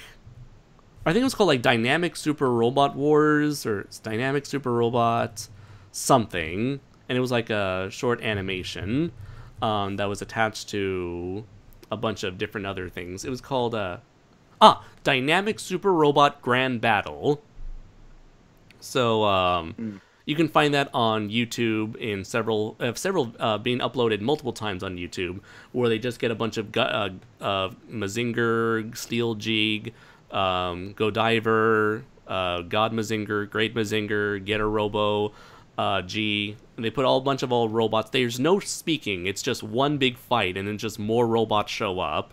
And it's 7 minutes long, so that's the closest you'll ever get to seeing that in animation. And if anything, you could always you always have the storylines from the games themselves, which are is it as awesome as the Megabots fight though, Andres, with the robots? Well, and will you get flagged for copyright if you watch it and post it on YouTube? I definitely will, because these people have more power than Megabots. Oh damn! Oh well. Uh-oh. For those who don't know, after I did my live stream of the Megabots fight, I got not a copyright claim, but a trademark claim. Because they thought I was simply re-uploading their live stream, but I didn't, and I showed them, and they're like, "Oh, okay, sorry, we didn't actually look at your video."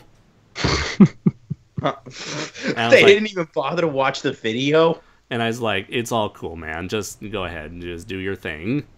Let's see, next, what was it? But yes, I would like the same thing. I would also love to see an animation with all those characters as well.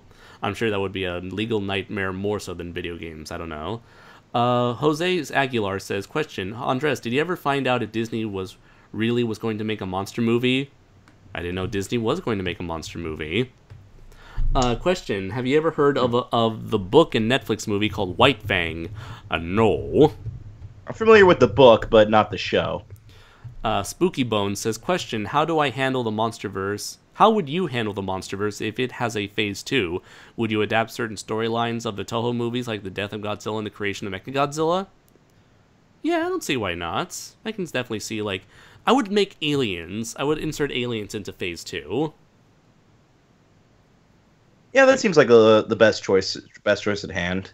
Yeah. I don't know if I want a Phase 2 until we see how these other two movies come out. I mean, if it just turns to shit, I don't think I'd want more. I think I'd just end it after the third one. Hopefully it doesn't, but I don't know. I'd say wait and see how the other two shake up, and then talk about a Phase 2. Okay. Question, Andres, have you ever seen weird Japanese shows like the weird one from Godzilla vs. Megaguirus? I don't remember a weird Japanese show being showcased on Godzilla vs. Megaguirus, but I don't have a TV, so I don't watch Japanese television. I just have a giant monitor to watch Netflix on by plugging in my laptop or PS3 or PS4. Godzilla vs. Megaguirus certainly is a weird Japanese show, though, I would say. So in that sense. Let's see. Sci-Fi Dragon says, question, Andres, what do you think of Butch Hartman's Kickstarter and his purposed streaming service? I think it's very weird and strange that the creator of Fairly Odd Parents and Danny Phantom wants to make his own Netflix, but for families, even though you can already do that with Netflix. I just don't really see the purpose of having a new streaming service with what he wants to do. And also his Kickstarter is extremely vague because there's like really nothing to show for it other than, hey, we got the creator of Fairly Odd Parents here with us. And nothing else. It's like if you had proposed TV shows, that'd be interesting. It's like, show us what you have planned for this. Show us what content you want planned for this streaming service. Otherwise, I don't see what the point is. Yeah, Butch Hartman's done a lot of like he's done other new shows he had in mind for. So wouldn't it be better? Like it'd be better if he just like showed like say, hey, if you help me with the description, like you'll be the first to see this new show that I'm cooking up on or something. But I guess maybe the reason why Butch Hartman's doing this is because of streaming sites like Crunchyroll, or one of the new ones that I actually posted about was called Tokai, where they're being like exclusive streaming sites for exclusive stuff. So maybe Butch Hartman's thinking in that direction, but still, like trying to they're there for a reason. Trying to go for a niche demographic. Yeah, but even then, that's not really with the family friendly stuff. That's not exactly a niche demographic. Right, and I feel like stuff like Hulu and Netflix and Amazon Prime have already got the market down on that. And yeah, pretty much. Disney, whenever they eventually release their streaming service. Let's see. Spooky Bone says, question, your favorite kaiju outside of the Godzilla series? I'll reveal that in my top 15 giant monsters video in the near future, hopefully. Oh, damn. You guys? Favorite monster outside the Godzilla franchise? Yeah, outside the Godzilla franchise, I'll just go with the cliche answer, and I'll say Gamera. Okay. I will say Gorgo. Sweet. Yeah. Yay. Need more Gorgo love. Let's see. Question. Favorite animated film from another country other than Japan? Well, that's a good question. Huh. I like that movie, the Triplets of Belleville, which was a French animated movie. Oh, yes. Let's see. Animated I feel like I've seen I've seen animated movies from other countries, but I can't remember off the top of my head. Other countries. Yeah, I need to kind of think about this one. I mean, like, is there any specifics on like what countries are not allowed? No, just not. I guess it's not America and Japan. I'm trying to think. What would be another one that I would know from other countries? See, I don't know a lot about Mexican animation, other than that awful Top Cat movie. No, that wouldn't cut. I was about to say maybe like I was gonna say maybe in terms of animation, I would say maybe LT Gray, but that was still brought here in America, so that doesn't count. Yeah. Yeah, I really need to think about that one. Ooh, I want to know about maybe Wallace and Gromit, The Curse of the Were-Rabbit, because that's technically okay, yes, just that. Yeah. Jeez, wait a minute. Gromit. Wait a minute. Walking with Dinosaurs. That was by BBC. That counts. Yeah. That's animation. Well, yeah, but it's not a movie. It's a miniseries. Yeah, that's true. Good point. Let's see. I typed in UK animated films and I've still got nothing. Yeah, I'll default to Wallace and Gromit because if you're throwing claymation in there, absolutely that is. Yeah. I saw that in the theaters. That was amazing. Me too. It was great. Yeah. It was fantastic. It still holds up too. I watched it last month. It was a lot of fun. Nice. Yeah. Let's see. Let's see. Favorite anime. Okay, so Primal Graffiti Source Rex says favorite foreign horror film. Does Italy count in that regards? Is it foreign? Is it a foreign country? Well, no, I mean in terms of America? like anything that you're blocking out. In case of like obvious ones, is what I'm saying. I guess there's not. Like, are we excluding like countries like Japan and? No, he did not say Japan this time. Canada is even a foreign country. What's your favorite Canadian horror film? Canadian horror film. Yeah. I'll say what's not my favorite Canadian horror film, and that's Things. Oh, well, wait on. Best least said about that, the better.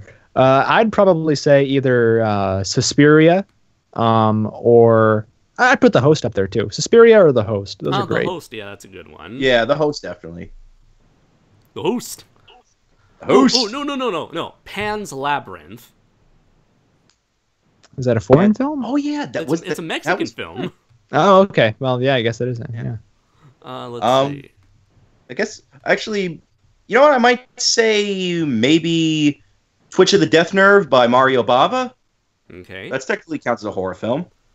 Let's see. Next question: what do you anime?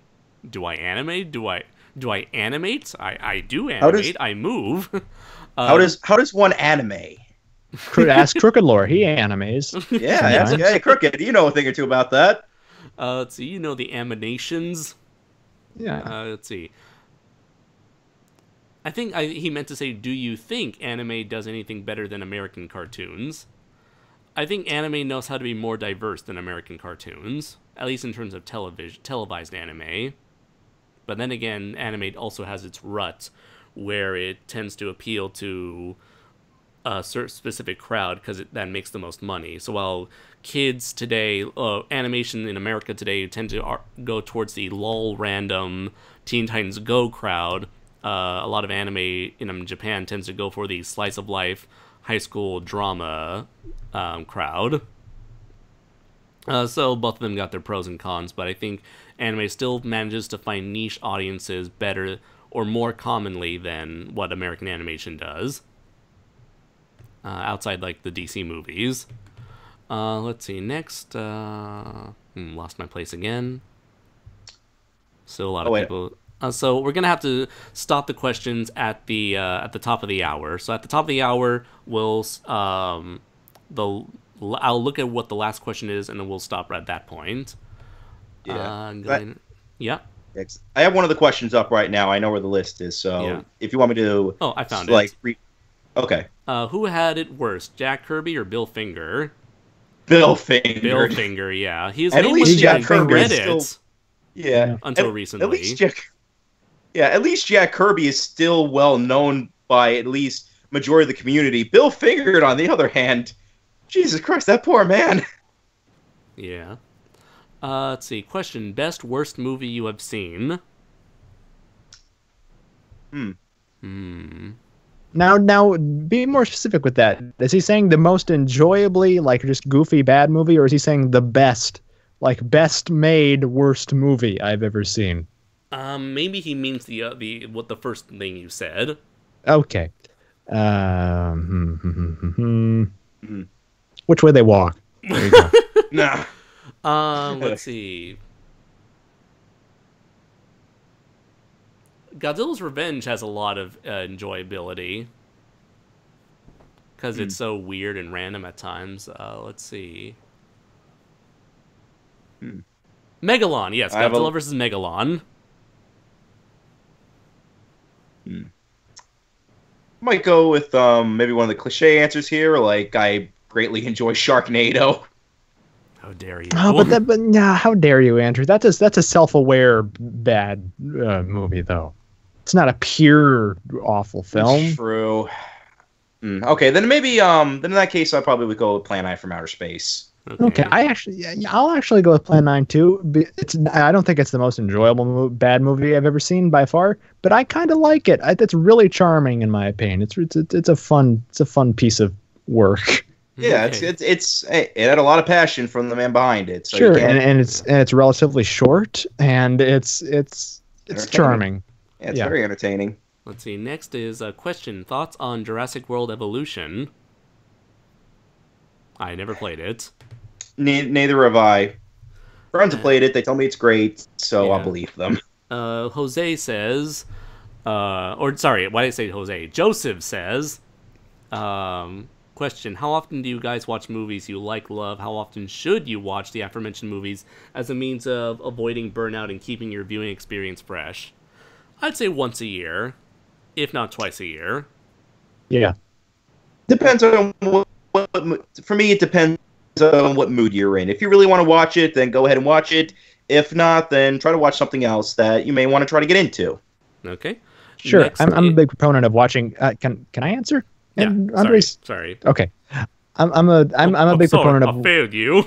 You failed me, Andres. I've interrupted buried enough members. I've interrupted enough members of the Connor family. Yeah. I'm a big proponent of watching new things, and that's what I've been doing recently anyway. Is just not trying to rewatch the same stuff over and over again unless a situation calls for it. But with the Jaws, that's a movie I'll watch, if not once a year, twice a year. So I think it's a good thing to revisit some films that it's great to revisit the films that you love, but I think it's even better. I don't think it's a great thing to rewatch those films over and over again and not like expand your horizons onto newer pastures, I guess. But yeah, watch whatever you want whenever you want. Live free and die hard, and I don't care. I shouldn't have interrupted you about interrupting me, Andres. That was going nowhere. That's all right. Question: what's that Afterman documentary from Japan? I don't know what you're talking about. Question, Brayton, is there a movie that's worse than Shin Godzilla to you? Oh God, there's plenty of movies that are worse than Shin Godzilla. There's Godzilla movies that are worse than Shin Godzilla. I'm not saying that it's the worst movie I've ever seen by a long stretch. Okay. I'm just saying I was publicly humiliated by it is all. And I feel your pain with that. Yeah. Jose Aguilar said, question, what got you into Evangelion? What got you into Evangelion, and have you explored Anno's other works other than Shin? For me, what got me into Evangelion was Pacific Rim, because everyone kept making Evangelion comparisons, which I still find today to be very stupid. But I guess it's because Evangelion is the only popular anime that has that premise, even though a bunch of other shit has had that same premise for decades. So in a way I kind of understand it, but I still disagree with a comparison. But anyways, people compared it, so I decided to check it out, and I liked it. At first, I was very confused by it. I was very indifferent to it. Then I grew to respect it, and now I generally think it's great. So it took a while for me to warm up to it because it was so different from how character progression is usually written and executed, in a way where this was a show that focused on character exploration along with character degression, which I thought was a nice experimental change. And I have checked out Anno's work with early Gainax stuff, such as, what was it called? Daikon 3, Daikon 4, and I've watched Gunbuster, which I absolutely fucking love. It's funny enough, I actually, when Shin Godzilla was first coming out, when Anno was first announced to direct, I kind of was that point. I was like, okay, I need to at least watch up on this guy's stuff and see what I think. And, I really enjoyed the early Daikon stuff and, some of the other short films that he worked on with Shinji Iguchi. Oh, yeah, like Dai Nippon, which was like a parody of Super Sentai. Yeah, then there was also The Return of Ultraman, which was a satire of... Yeah, which he played Ultraman. Yeah, he played Ultraman. Hashtag most convincing costume I've ever seen. Well, was he wandering around in public, though, while people take pictures of him as he's looking bored at a train station with a suitcase? Sadly, no. And of course, there was also Shinji Iguchi's Yamato no Orochi's Counterattack, which I greatly enjoyed. And of course, like Andres, I greatly enjoyed Gunbuster. And with Evangelion, I thought it's at first, like before we got to the messed up stuff, I liked what I was seeing. I thought it was like a decent giant robot series at first, but then when we got to the messed up stuff, I'm like, okay, now I can really see where the love really comes in. Mm-hmm. And so I enjoyed majority of Anno's stuff, just not Shin. Yeah. Let's see. Question: have you heard of Pokemon Live, aka the Pokemon Live musical? Yes, I have, thanks to Jay Witt's channel. Wait, there's a musical of Pokemon? There's a live-action Broadway Pokemon musical in America. What? Okay, what universe am I living in where this is You're living in the worst universe. Okay, thank you. I'm just making sure. Yeah, I'll see if I can find some pictures for you after the show. Oh, let me just check to see what the last question was down here so I can go back. Okay. I marked the last question was, what's the weirdest thing you've seen in Japan, Andres? All right, thank you very much. I'll keep that in mind. So any questions after that, we will not answer. Let's see. Okay, so... Question, have you ever seen the anime film Metropolis? No, but I've seen the original Metropolis. Yeah. I assume this one is different. I assume there is sound in this one. I assume there's some color to this one. I assume it's not live action. Let's see. That's all we got. Okay. Let's see. You watch Mauler? Oh, no, I think that's for someone else. Question, Andres, if you were going to put Gigan from Final Wars and Updated in another TV show or movie, which one would it be? All of them! Yes! Always! Jurassic Park, put Gigan in there. Jaws, put Gigan in there. Fucking... To Kill a Mockingbird, put Gigan in there. Fucking Pitch Perfect, put Gigan in there. High School Musical, put Gigan in there. What could go wrong? Carnosaur, put Gigan in there. Oh, wait. Well, what was it? What's it called? Pride and Prejudice? Put Gigan in there. Chicken Run. Put Gigan in there. He'll you make that movie a hell of a lot better. Yeah. Home on the Range? Put Gigan in there. The Creeping Terror? Put Gigan in there. The Brave Little Toaster? Rockadoodle. Put Gigan in there. Put Gigan in there. The Good Dinosaur? Put Gigan in there. Yeah, a Troll in Central Park. Put Gigan in there. Fucking Rampage. Not that one. David Sag video. Put Gigan in there. Citizen Kane. Put Gigan in there. So yes, put him everywhere. Yes. Put hashtag. Put Gigan in there. That can be taken many different ways, Andres. Oh yeah, exactly. Let's see. Super Mario Brothers, the movie. Put Gigan in there. Mm-hmm. Let's see. Mario, Luigi, Gigan. What is this? Who Framed Roger Rabbit? Put Gigan in there. Let's see. Question. The Santa Claus. Put Gigan in there. Well, now you've gone too far. The Easter Bunny. Put Gigan in there. Let's see. Alvin and the Chipmunks. Chipwreck. Put Gigan in there. Let's see. Question. Can we put Gigan in there? No. The Titanic. Titanic. Call it Gigantic and put Gigan in there. Pearl Harbor. Put Gigan in there. Well, that's a disaster waiting to happen. Denzel Washington's Flight. Put Gigan in there. He can't steer the plane because he's got claws. It was a doomed flight from the start. What was the one movie that got his Leonardo DiCaprio's first Oscar? Oh, The Revenant. The Revenant. Put Gigan in there. Yeah. Event Horizon. Put Gigan in there. Birdman. Put Gigan in there. Yes. So in conclusion, put Gigan in there. Put Gigan everywhere. Mm-hmm. Let's see. Question: can we get a Jurassic Park remake for once? No. No. No. No. No. That and Jaws. Do not remake those two. And Back to the Future. Yes, that too. Any enemies / bosses in video games that you're terrified to encounter? Depends on whether or not, if by terrified you mean you don't want to play him because he's a pain in the ass, or visually he's horrifying.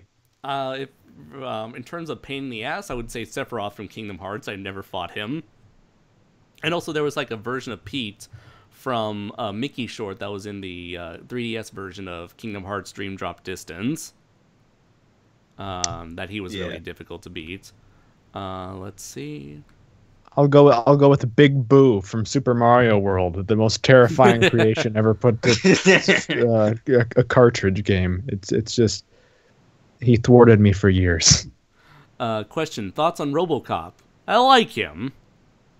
He's a swell guy. He's trying to do the right thing, trying to save us all. Yeah. He's a good cap. His movies would be better if they put Gigan in there. Let's see.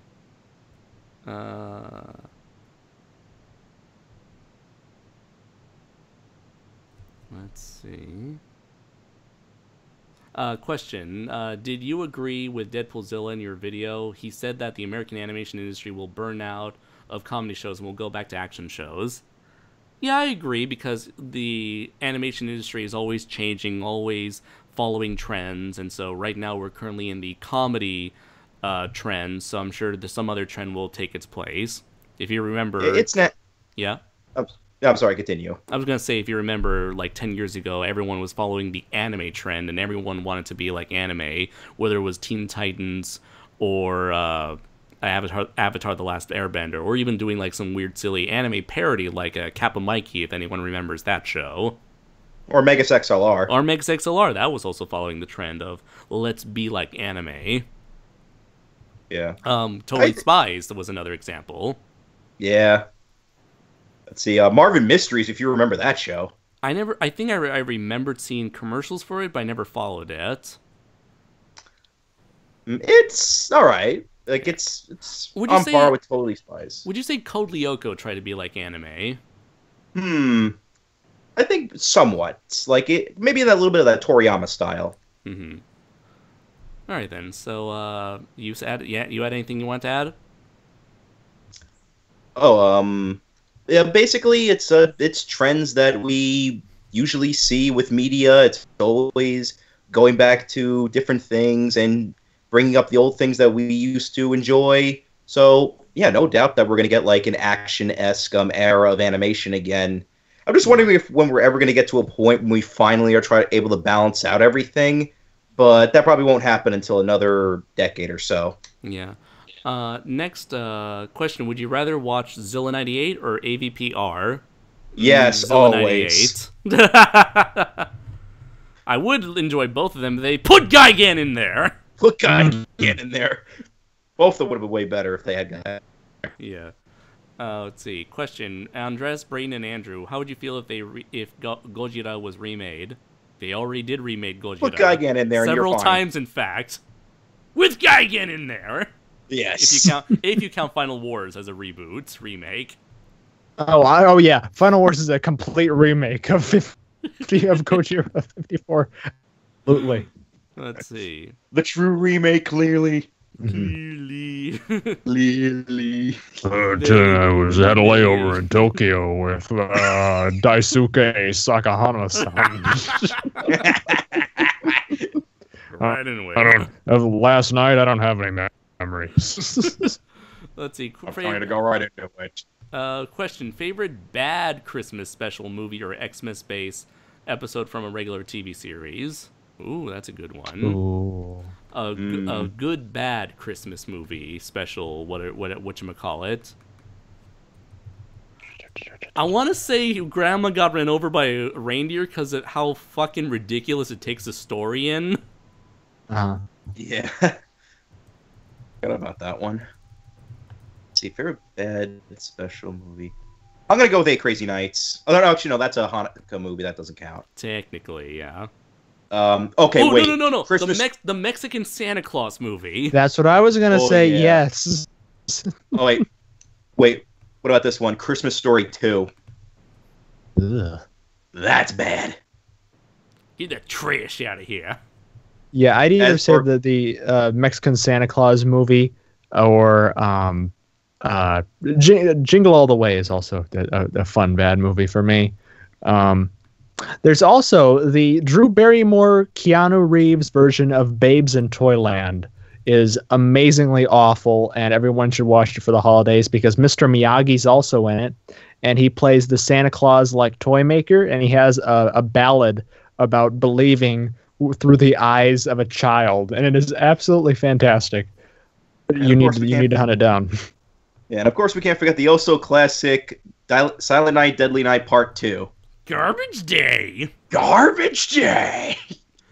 Let's see. Next is a Super Robot Wars question. Let's see. Which character should I choose for Super Robot Wars Tyson for the GBA? Ryusei or Kyosuke? For those who don't know, on the Game Boy Advance game, you can choose which protagonist you want to play for the story mode. Each of them follows 2 completely different stories where the 2 characters eventually interact and team up with each other. I would say go with Kyosuke. I found him to be a much more badass character, and his mech is more stronger than Ryusei. I always found the Alt Ison to be much more cooler than the R1. Next, let's see. Question: What would be your favorite Ray Harryhausen movie? I think maybe Clash of the Titans because that was my first one. I'd say let's try to go with the generic answer here. Jason and the Argonauts. But for a second, I'll say Beast from 20,000 Fathoms. Probably either Jason and the Argonauts or 20 Million Miles to Earth also is an amazing one in my opinion. Yeah. And Shoma says, question, how was it working with Detective Dirty McCruption, Brayton? He said he's a complete prima donna. Can say that. Promulgar Phoenix Source Rex, question, thoughts on the Planet of the Apes? It's good. Yeah. Okay. It's okay. He's okay. I would say it's be more great. classic. You put Gigan in there. Yeah! Put Gigan in there. Let's see. Question, do you consider it lying that Legendary is saying it's the first ever live-action Gundam movie? Yes, because there was a live-action Gundam movie. As much as people want to forget it exists, it did happen, and we need to learn. Didn't you do an audio commentary on it? I did. Andres? I did learn it. Yeah, I did do audio commentary on it. And since then, I've gotten a better copy of the version. Oh, you poor man. Because back then, I got the Spanish dub, I think, off of YouTube. Let's see. Crooked says, I must go, my friends. I tire. I need sleep. But first, a snack. Just don't forget about me, my friends. God help you if you forget about me. Who is this crooked lore? Who's this crooked guy? Who is he? He's got a mask and he's got this cat girl. Who is this guy? Who is this Jack Skellington-looking motherfucker? Let's see. Manda Get out of here. Get over there. Get out of here. Leave here, you filthy animal. Let's see. 2 questions. Gamma versus Daimajin. Which monster better represents Daiei Studios? Also, why wasn't this a movie? Why wasn't this a movie? Because Daiei. Why, which is the better monster to represent Daiei? Fuck it, Gamera. Gamera features the good and the bad of Daiei. Let's see. Question. What is the saddest death in video games? I'm going to go the cheap route and go with the moment Mario drops off Yoshi before completing a level in Super Mario World. Oh no! I got one worse than that, Andres. Have you ever played Sunshine, where if you ever put Yoshi in the water, he disintegrates? Oh no! That's even worse. But to list a sad video game death that like I remember, I'll go with the easiest one. Like, to be serious, Aerith from Final Fantasy VII. I'll go with either Aerith's death in Final Fantasy VII, and mainly because of the franchise, Shadow the Hedgehog's death in SA2. Oh yeah, I was actually thinking of that as well. Oh no, E102 Omega's E102 yeah, Gamma's that death. one too. Oh, that definitely made me cry. Yeah. At least as a kid. Let's see. I'll say my death in Frogger every time I try to play Frogger and talk to these people at the same time on Skype. It happens very often. Question: thoughts on Infinity War? I liked it. I did a review on it. Go right into it. It would have been better if they put Gigan in there. Yes, I am going to run that meme into the ground. Let's see. We need to have more images of this meme, Andres. Yes, just Photoshop Gigan in a bunch of movies. Let's see. Your thoughts, Brayton? Did you see it? I saw it. Have you seen this thing? Have you had this thing? I saw the thing. Yeah. I'm not big on it. I thought it was kind of yeah, kind of disingenuous. Okay. Kind of. Yeah, I'm not a fan of Infinity War. What about you, Andrew? I'm sure you saw it and liked it, right? Yeah, as I'm going to actually quote a friend of mine who saw it also and said it best. As a general movie, I enjoyed it. As a superhero film, I expected a lot better. I guess I liked it, but I'm kind of like more on Brayton's side here. I'm more in the middle. Yeah, the whole end of the film kind of for me anyway, like completely outlined what I dislike about modern superhero movies and their inability.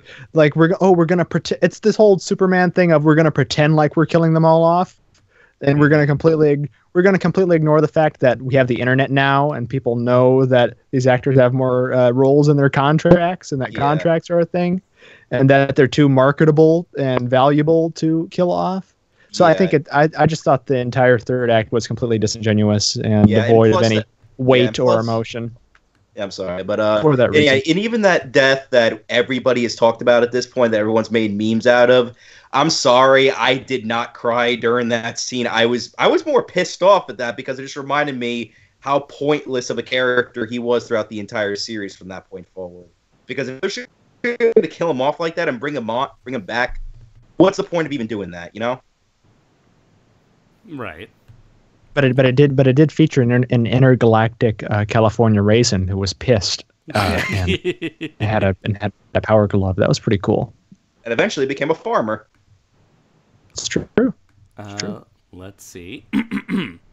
Question: do I seriously need to catch up on My Hero Academia? I've only finished season 1. Yes, you do. I need to catch up on My Hero Academia. I had no idea season 3 was already going. I need to get into My Hero Academia. Do it. But there's only one you problem. and Gigan need to get into it. Yes. Yes. I was about to say I might enjoy My Hero Academia if they put Gigan in there. Yeah. Question: do you think we'll really see new monsters in the next 2 legendary Godzilla movies? The first one, no. The Godzilla vs. Kong, maybe. Unless they put Gigan in there. I want a giant mecha John Goodman and Bryan Cranston in there. I want a cyborg Cranston Goodman. I want to. You see, you'll have Bryan Cranston converted into Jet Jaguar, and you'll have John Goodman converted into Mogira. Yes. I love it. Let's see. This is how you bring them back, ladies and gentlemen. Question: what one-off Godzilla kaiju would you like to see return? What do you think? Titanosaurus. I prefer they bring back Gigan. No, he's technically not one-off, but yeah, I'd go with Titanosaurus. Same here. Let's see. You, Brayton? Well, I can't say Hedra because he wasn't technically one-off, even though he practically was one-off because, I mean, he got thrown out of the water and thrown into a building and blew up, so, yeah. He was slightly referenced in a book and a movie, an animated movie. And there was supposed to be a film that was supposed to happen but never did, and we got the legendary film. Yeah, I'd say, you know what? No, as ridiculous as he is as a concept, I'd say bring back Space Godzilla and do him right. Do a correct version of Space Godzilla. That's true. There's plenty of potential. There's a lot of potential for him. I would definitely read. Yeah, he's a cool drawing. I'll just bring him back and do something cool with him. Okay. Next is question: what is Nemesis? Keep mentioning that monster. Nemesis is from a novel from 2012 written by Jeremy Robinson called Project Nemesis, and was part of a 5-part story arc that covered 5 novels, all written by Jeremy Robinson. I listened to the audiobook for the first book, and it is fucking amazing, and I highly recommend. Now I finally know why everyone was into Nemesis for the last 5 years / last half decade. So yes, read Project Nemesis. Yeah, I've recently actually got into Nemesis myself. I bought the first book, and so far I've been really enjoying it. Yeah. I wonder if there was ever any merchandise from Nemesis. Outside of a failed Kickstarter game. Yeah, I mean, there was the comic that came out with that Matt Frank drew. Yeah. I wonder if there were any figurines of that character. I think, if I'm not mistaken, Alex Murdoch, the guy who created Godzilla Kaiju Battle Royale, worked on some tiny little figurines of Nemesis, but you probably would have to ask him about that or look on his Facebook page. Yeah. Let's see. Inchoma says, question, most despicable Gundam villain. My vote goes to Locke Kujan from Iron-Blooded Orphans, that spoiled mass-murdering brat. Oh, it's funny enough because a lot of people hated that character, and someone put his death on a 1-hour loop on YouTube, and it's glorious. He literally gets his cockpit gets slowly squashed to death by a giant pair of mechanical pincers. Let's see. So, most despicable Gundam villain. I'd say the girl from Char's Counterattack is pretty annoying, but I don't know her name. Despicable, as in most hated. I hated Gundam character. Oh, you know what? I want to say maybe the guy who tried to be the Char of 00, but just did not work out. He was like, I want to have my revenge because I hate the Gundams. I'm going to kill you, Setsuna. I want my revenge. He's like a one-note character. It's like trying to be all hardcore and edgy, but it's like, he's a try-hard. That's what it is. You know, he's trying so hard to be dark, broody, and edgy, but it just comes off as repetitive and very lacking. I guess when referring to hated, in my sense, hated in a good way, Ilube from G Gundam, because basically he manipulated everything to make sure he was in the position of having the Devil Gundam in his disposal. Yeah. Let's see. Next question. Thoughts on Captain Solo, a Star Wars story? I don't know who Captain Solo is, but in terms of Solo, a Star Wars story, I've yet to watch it. I'm not interested in seeing it. Brayden? Absolutely adequate, which is not a compliment. Let's see. Question. Have you seen the animated music video for Gridman? Are you referring to the one from that film festival? If so, yes, I've seen it, and I loved it. And I'm very excited that the team is going to make a Gridman, SSSS Gridman.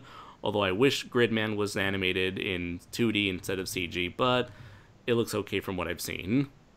The design is a little busy, but it's still recognizably Gridman, I think.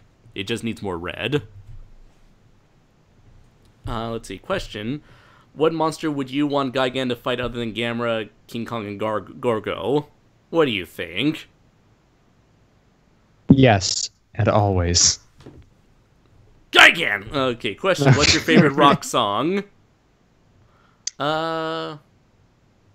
Maybe Separate Ways by Journey. Oh, yeah. Favorite rock song. I'll go with Blackbird by Alter Ridge. Okay. I'll say it's a 3-way tie between Life on Mars by David Bowie, Back in Black by AC/DC, and I was gonna say Separate Ways, but I'll go with another Journey song, Faithfully, even though it's kind of their most pussiest song. I love it so much. How we run. It's great. Whoa, whoa, whoa.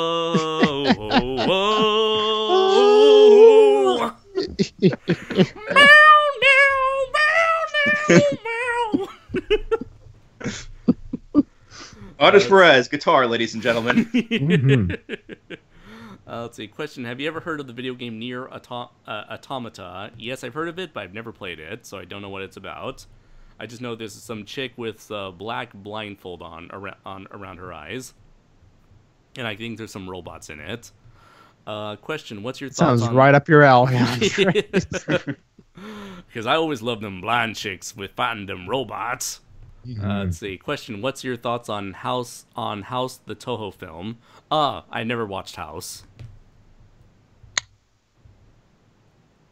I guess neither of you have seen it either. I've watched the show House. I haven't seen House, the Toho film. Yeah, like, are you referring to Toho film here, or yeah, House, the Toho? No. Actually, film. I think he's talking about a Kadokawa film called House. Mm. Not Kadokawa. What was the who made that movie? That horror movie, House. Actually, no. That was Toho by 1977, and okay. I think that was a Fukusatsu. No. That was a Nobuhiko Kobayashi film. He's like a director. Like most of you here wouldn't know, but like he's done a couple of other horror films and as well as science fiction films since then. Oh yeah, you're right. This is produced by Toho. Yeah. Back when they used to make movies instead of getting other people to make movies for them. Instead of garbage. And this is like during the peak when they probably were using cocaine for that, because Jesus Christ, House. Cocaine. Cocaine. Let's see. Let's see. Question. Someone already mentioned it. What do you think of the movie Lucy? I love the show Lucy, but I don't know about a movie called Lucy. Neither. Let's see. Oh I my love God. Lucy. I went down to the. I got skipped down to the comments, and everyone is putting Gigan in there. I know. I'm seeing it right now. And it's amazing. This is another trend that people are actually following on. Oh my God! I'm a true trendsetter. Okay. Wait. The prophecy has been fulfilled. I guess. Hold on. Yeah.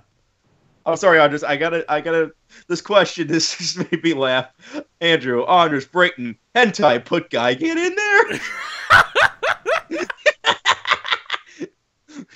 That's gonna hurt. Allow me to answer that with this. I can't even. Oh God, that was way too funny. Thank you, Jose. There's a lot of sharp objects going around. Brayton. That's a lot of damage. To quote John. Brayton, Adam's Love Life, put Gigan in there. Oh, Andrew. Oh. I imagine someone's gonna get tetanus though after they're done. If they're gonna put Gigan in there, I mean that's a lot. You're asking for trouble. Let's see. So I think the person who's asking about the movie Lucy, isn't that the movie with Scarlett Johansson? Yeah, I think so. Yeah. I never saw it. Either. But I'm sure they would have been great if they put Gigan in there. Let's see. Question, put Gigan in there. Thoughts on the new dinosaurs, an alternative evolution.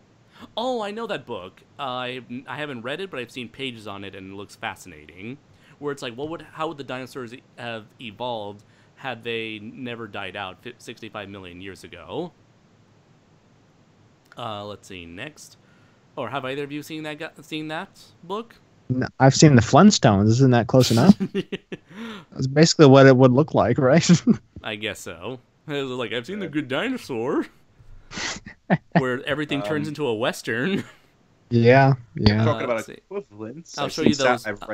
I'll show you those books later, because there's a one called After Man, Speculative Evolution or Speculative Future, where it's like, what would happen? How would man evolve if they killed off all the humans and they genetically engineered human-based animals to fill in those niches.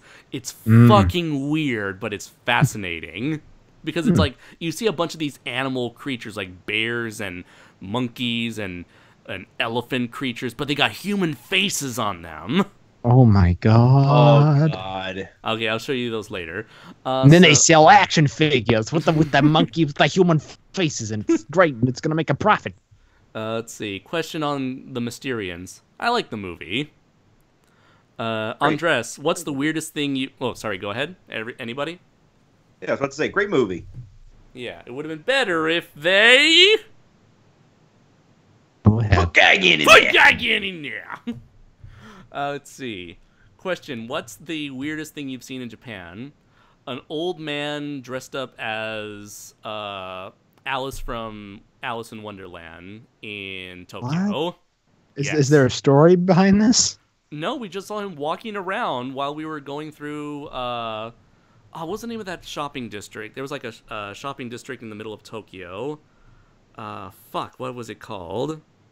Let's see. I know I put the name on when I posted the photo on, not the photo of the man, but the photo of the street on Instagram. But the first time we went to Tokyo, we went down that same street, and someone was dressed up as like a girl, but they were wearing like this weird like glass doll mask with like with a spandex covering every single inch of their skin. So we were thinking, oh, that's a dude inside that like body. It was like a weird like strange doll like bodysuit in a frilly dress. But when we saw the old man dressed up as Alice in Wonderland, I'm thinking it's the same dude, just he didn't wear a mask nor a bodysuit covering his hairy arms and legs. Yeah. Yeah. I'm actually kind of curious because this is something that's been like I've seen around the internet a couple of times when it comes to Japan, because I got interested one day in when it comes to weird stuff in Japan. Are you familiar with the fact... Harajuku, that's the name of the shopping street we went down. Harajuku. Oh. Anyways, as you were saying? Yeah, like one of the weirdest things I found out about Japan is that they have a used panty machine. No, that's not a common thing, and I've never seen one, and those are technically kind of illegal except in some rare instances. But no, those are not common. Damn. That's something everyone makes fun of, but it's nowhere except maybe in like the darkest, dankest, moistest corners of Tokyo, which I've never been to. My plans have been ruined. Now I have no reason to visit Tokyo. Maybe you'll find some soiled boxers machine, Brayton. Okay, that's good enough. Let's see. Thank you very much, Brayton, for cutting things off. Inchoma says, Afterman was a 1980s NHK television special based on Dougal Dixon's book of the same name. It deals with the hypothetical animal evolution of humanity's extinction with related stop-motion effects. Cool. I really want to check that out. It's a terribly obscure special that might be on YouTube. Cool. Dougal Dixon.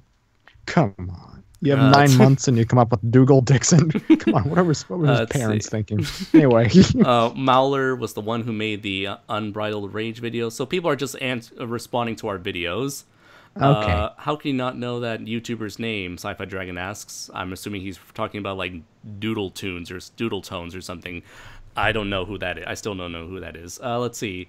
Holy shit! There's a ton of Put Gigan in Pokemon.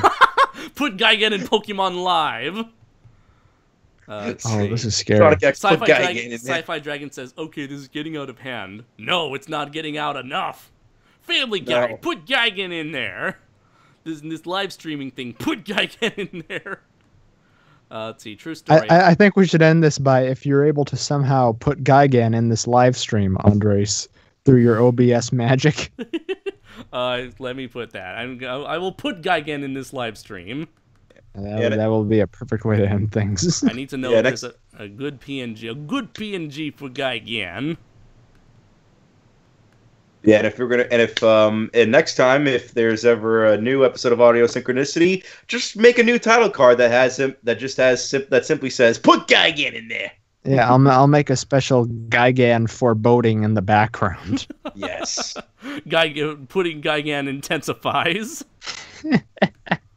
Let's see. There we go. I'm looking for it. Gonna get my images ready, up and down. Let's see. Images. Let's see. There we go. Looking for something.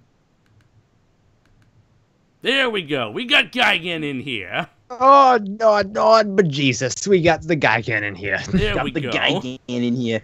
I got his There latest, you go. latest There there you you go. go. Got his There latest you go. appearance from the PS4 game. So he's in Excellent. beautiful rendered in beautiful HD. That's the only way I'll accept my Gigan is in beautiful HD. Let's see. Inchoma says, true story. I almost worked on Totally Spies, but was rejected because my art resume was too busty. It was worth it. I think I'm glad that you were. You know what? I think Totally Spies would have been a perfect show for you, Inchoma, considering how there's so many rumors regarding that show being nothing but fetish fuel. So it's perfect for Inchoma. Yeah. Yeah. Oh, but then again, having two busty characters might have been too far, but considering these are underage high schoolers. But he would have been able to have gotten the job if he was able to put Gigan in there. Oh no. Let's see. My Hero Academia, put Gigan in there. Put Gigan. Gundam, put Gigan in there. Akame ga Kill, put Gigan in there. Evangelion, put Gigan in there. Soul Eater, Mazinger Z, Get a Robo, Full Metal Alchemist, put Gigan in there. Gurren Lagann, put Gigan in there. Hentai, Bible Black, put Gigan Gigan in there. Godzilla vs. Gigan, put Gigan. Kiss for the Petals, put Gigan in there. Live action Gundam. Put Gigan in there. Vampire Knight, put Gigan in there. Macros. Put Gigan in there. Family of Zero, put Gigan in there. But guys, what if we have what if we run into having the unavoidable problem of having too much Gigan? Put Gigan in there. Oh, okay.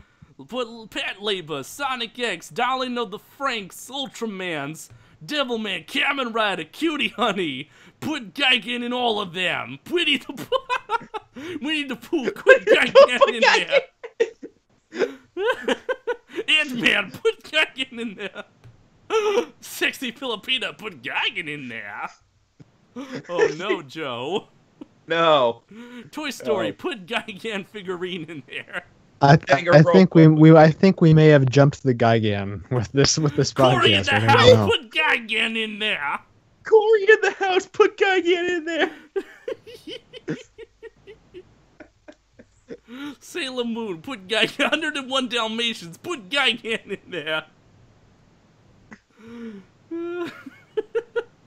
Iron-Blooded Orphans and Gundam Unicorn, put Gigan in there. Funny if someone put Audio Synchronicity, put Gigan in there. We did. We did it. Adventure Time, Go Green Man, Steven Universe, Solo, A Star Wars Story, The Jar, Tremors, The Blob, Kingdom Hearts. Put Gigan in there. I love how one guy's like, okay guys, I think that's enough, and then it's just more Gigans in there. Yeah. Yeah. Hashtag put Gigan in there, says Jose. Let's see. Okay, we have Gigan. Are you jackals happy now? Wait, Andres, Chris Chan, put Gigan in there. Oh no! That's too far. Now we will Chris end- Gan. Chris Gan.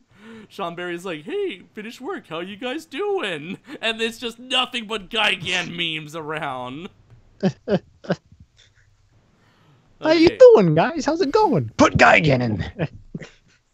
He just opens the door, waves to us, puts a suitcase down. We just throw Gigan action figures at him. We are number one, except Gigan's in there. You know what? I know what I'm gonna do now for the panel. After everything's gone, I'm just gonna say I hope you all have a great day, and just remember, put Gigan in there. I was gonna get that, Andrew. Batman v Superman, Dawn of Justice, put Gigan in there.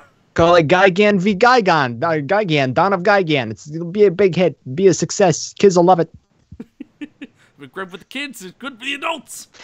Gigan, the first superhero for kids. How's this suit? How's my hair? Gigan. That's another good episode of Black Cougar. Yes. Black Cougar. Which way they walk, put Gigan in there. No. Now you're going too far. Has science gone too far this time? Yes. Let's see. All right then. So I think now that we've reached this we've point, out-Giganned ourselves. Yeah. Now that we've out-Giganned ourselves to a point where we ourselves put Gigan in here, it's about time to wrap things up. Considering that we're past the 2.5 hour mark. So thank you very much, everybody, for joining us on another edition of Audio Synchronicity. I have been Andres Perez, aka Kaiju Noir. Andrew, you go. No, all right, and I go last always. All right. All right,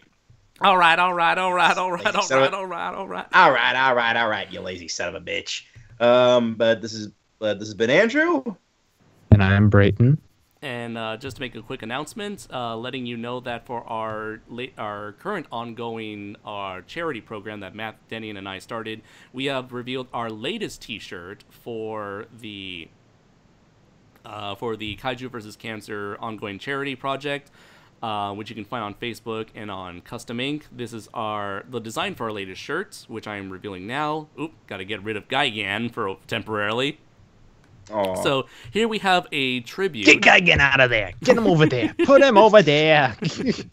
Here we have a tribute to the Japanese poster of the recent Rampage 2018 movie, except we replaced it with 3 of our own original monsters, all 3 from novels, actually. We have Chris Nigro's Mega Drake, we have Matt Dennion's Polar Yeti, and we have K.H. What's her name? K.H. Holler or K.H. Polar? What was that? Raiju, that's the name of the monster.